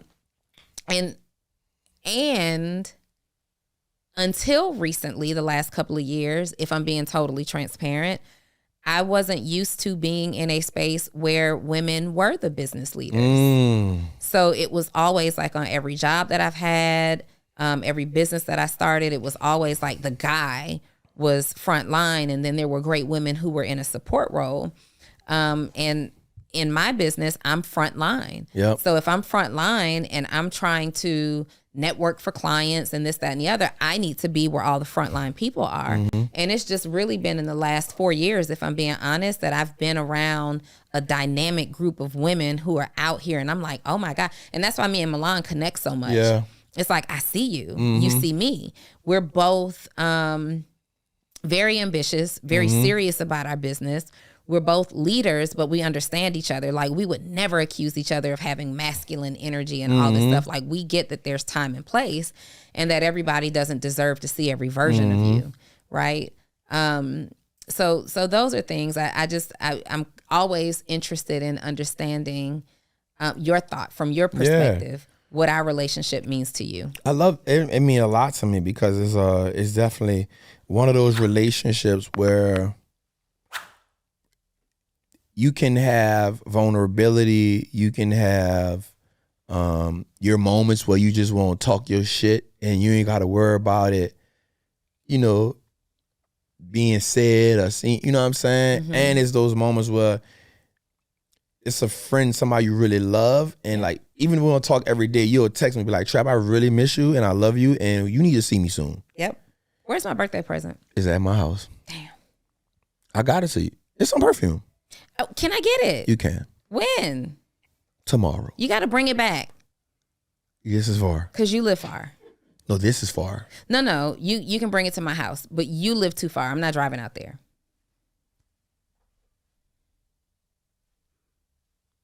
when somebody ever had to go and pick up their own birthday present? And it's like I have seen him now a couple of times, and you always empty-handed. I don't know if I like that.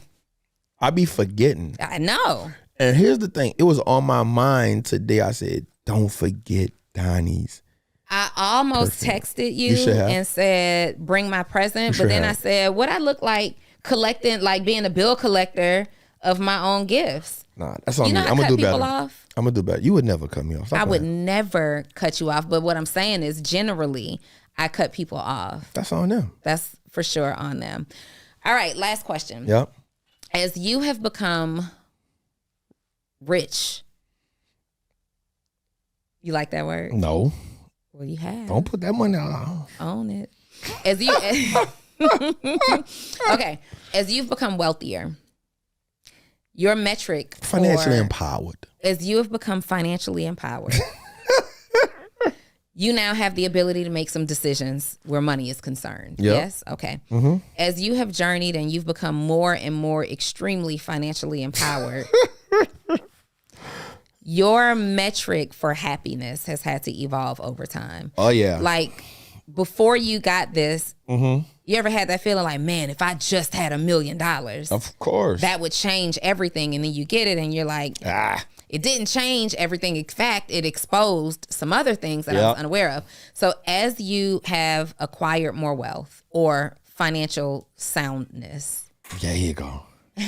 How has your definition of what happiness means to you changed? Dramatically. Because when you are in survivor mode, every piece of oxygen matters.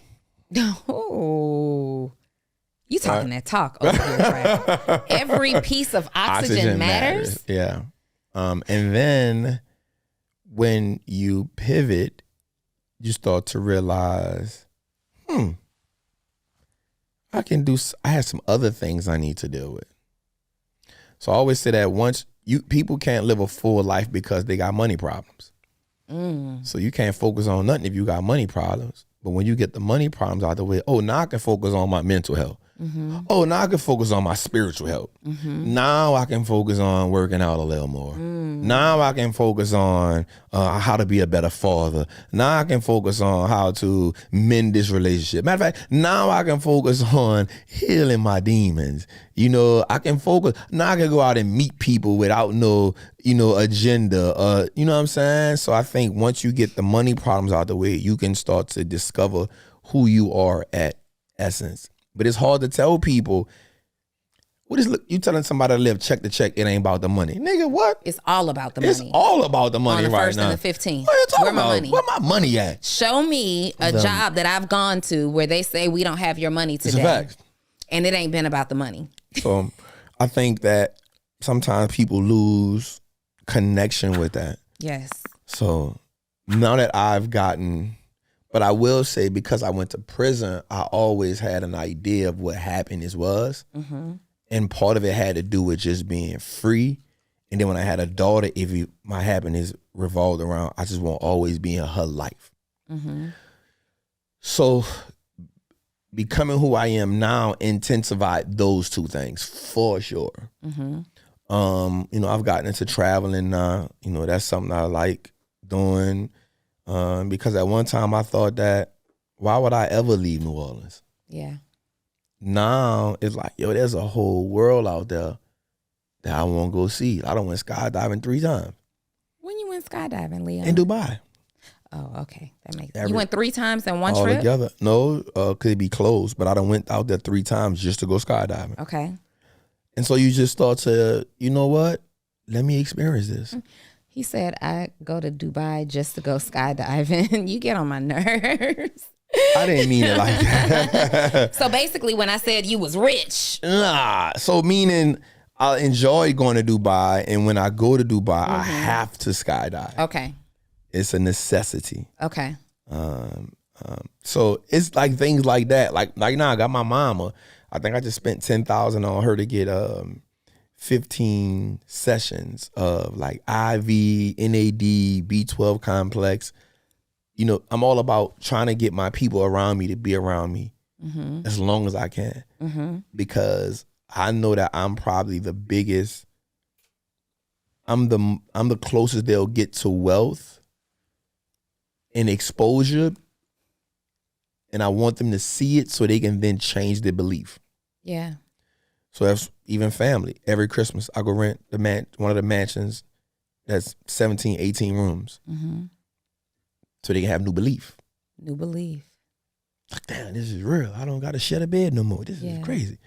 So for me, it's things like that. My health, my family, those are big for me now, because at this point in my life, I just really want to be at peace. I want to be happy. I want to chill.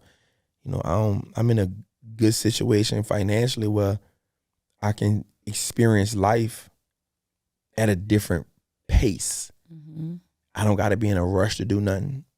I take my time. That's kind of a downfall of mine. I'm never in a rush for nothing. Never in a rush for anything. Bia say some shit one day. He'll be like, I wasn't held captive today by Trap in the studio. Because I'll be like, B, meet me for 10 o'clock. I'll get there like 10:45, 11. We'll talk for 2 hours. And then he'll be like, Trap, I got to go at like 3. And then at 2 o'clock, we'll start shooting. And we'll get like 6 episodes in. And people be like, bro, why we didn't do this earlier? Why did it take us? I'll be like, man, I don't know, man. Yeah, I've been and walked out on you. But we be chilling. He'll be in there doing something, and I'll be like, "Be you good?" He'll be like, "Yeah, nah. All right, B, let's do this right quick." And then I'll get into a whole conversation about something else, and I don't know. But I'm at that pace in my life where I'm 41 years old. God has blessed me to be 41 years old, and so I just want to appreciate it. You didn't think you'd see 41 years old? Man, 41. Now I'm like, yo, I want to be a grandfather. I want 2 more kids. I want to be a husband one day. I'm looking at life at a completely different prism. You dreaming. I'm dreaming. You're dreaming. When, for a long part of my life, it was more funerals than weddings. Yeah.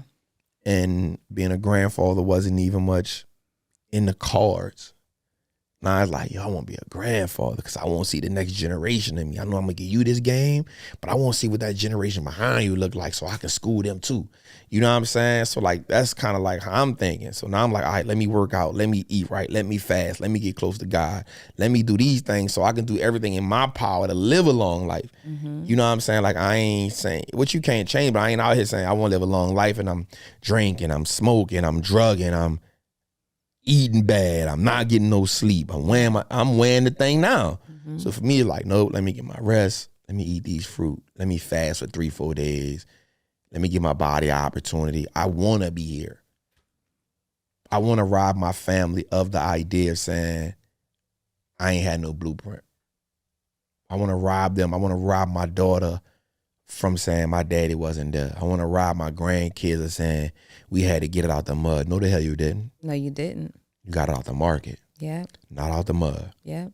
So that's kind of like my perspective. My biggest overall goal is to have my house, and I want to have a painting of me. And when I'm gone, I want everybody to say, he the reason why we here. He the reason. You are the blueprint. Legacy. You are the blueprint. That's it. You are the blueprint. That's it. You know it, right? You believe it? I know it. Yeah. You are the blueprint. Listen, I wish that my audience was lucky enough to hear our conversations all the time. If I could go live, or if we could go live every single time we talk. We always say that too. We always this could say, be a good live. This would be a good live. But I promise you, lives would be changed off of the conversation. Guys, if I could tell you nothing else, I'll tell you that this is one of the most transparent conversations, because this is how we actually talk. Like, these are the things that we actually talk about. Now, we clown. We observe, you know, things, and we laugh about it. It never leaves that phone conversation. But you are a great person. Thank you. You're a great human. You're a great man. I am proud of you. And I am happy that you are my person. Yes. I am happy that you are my person. And whenever, and you my person, period. Oh, forever. For sure. No, for sure. Yeah, for sure. I remember telling you, and you know who I date, they got to accept that you're my person. They got to accept that I'm your person. Vice versa. Yep. Yeah. That's a real thing. So we're going to wrap it up right here, because I can talk to you for hours upon hours upon hours. But close us out, Trap. Our audience is an audience full of entrepreneurs.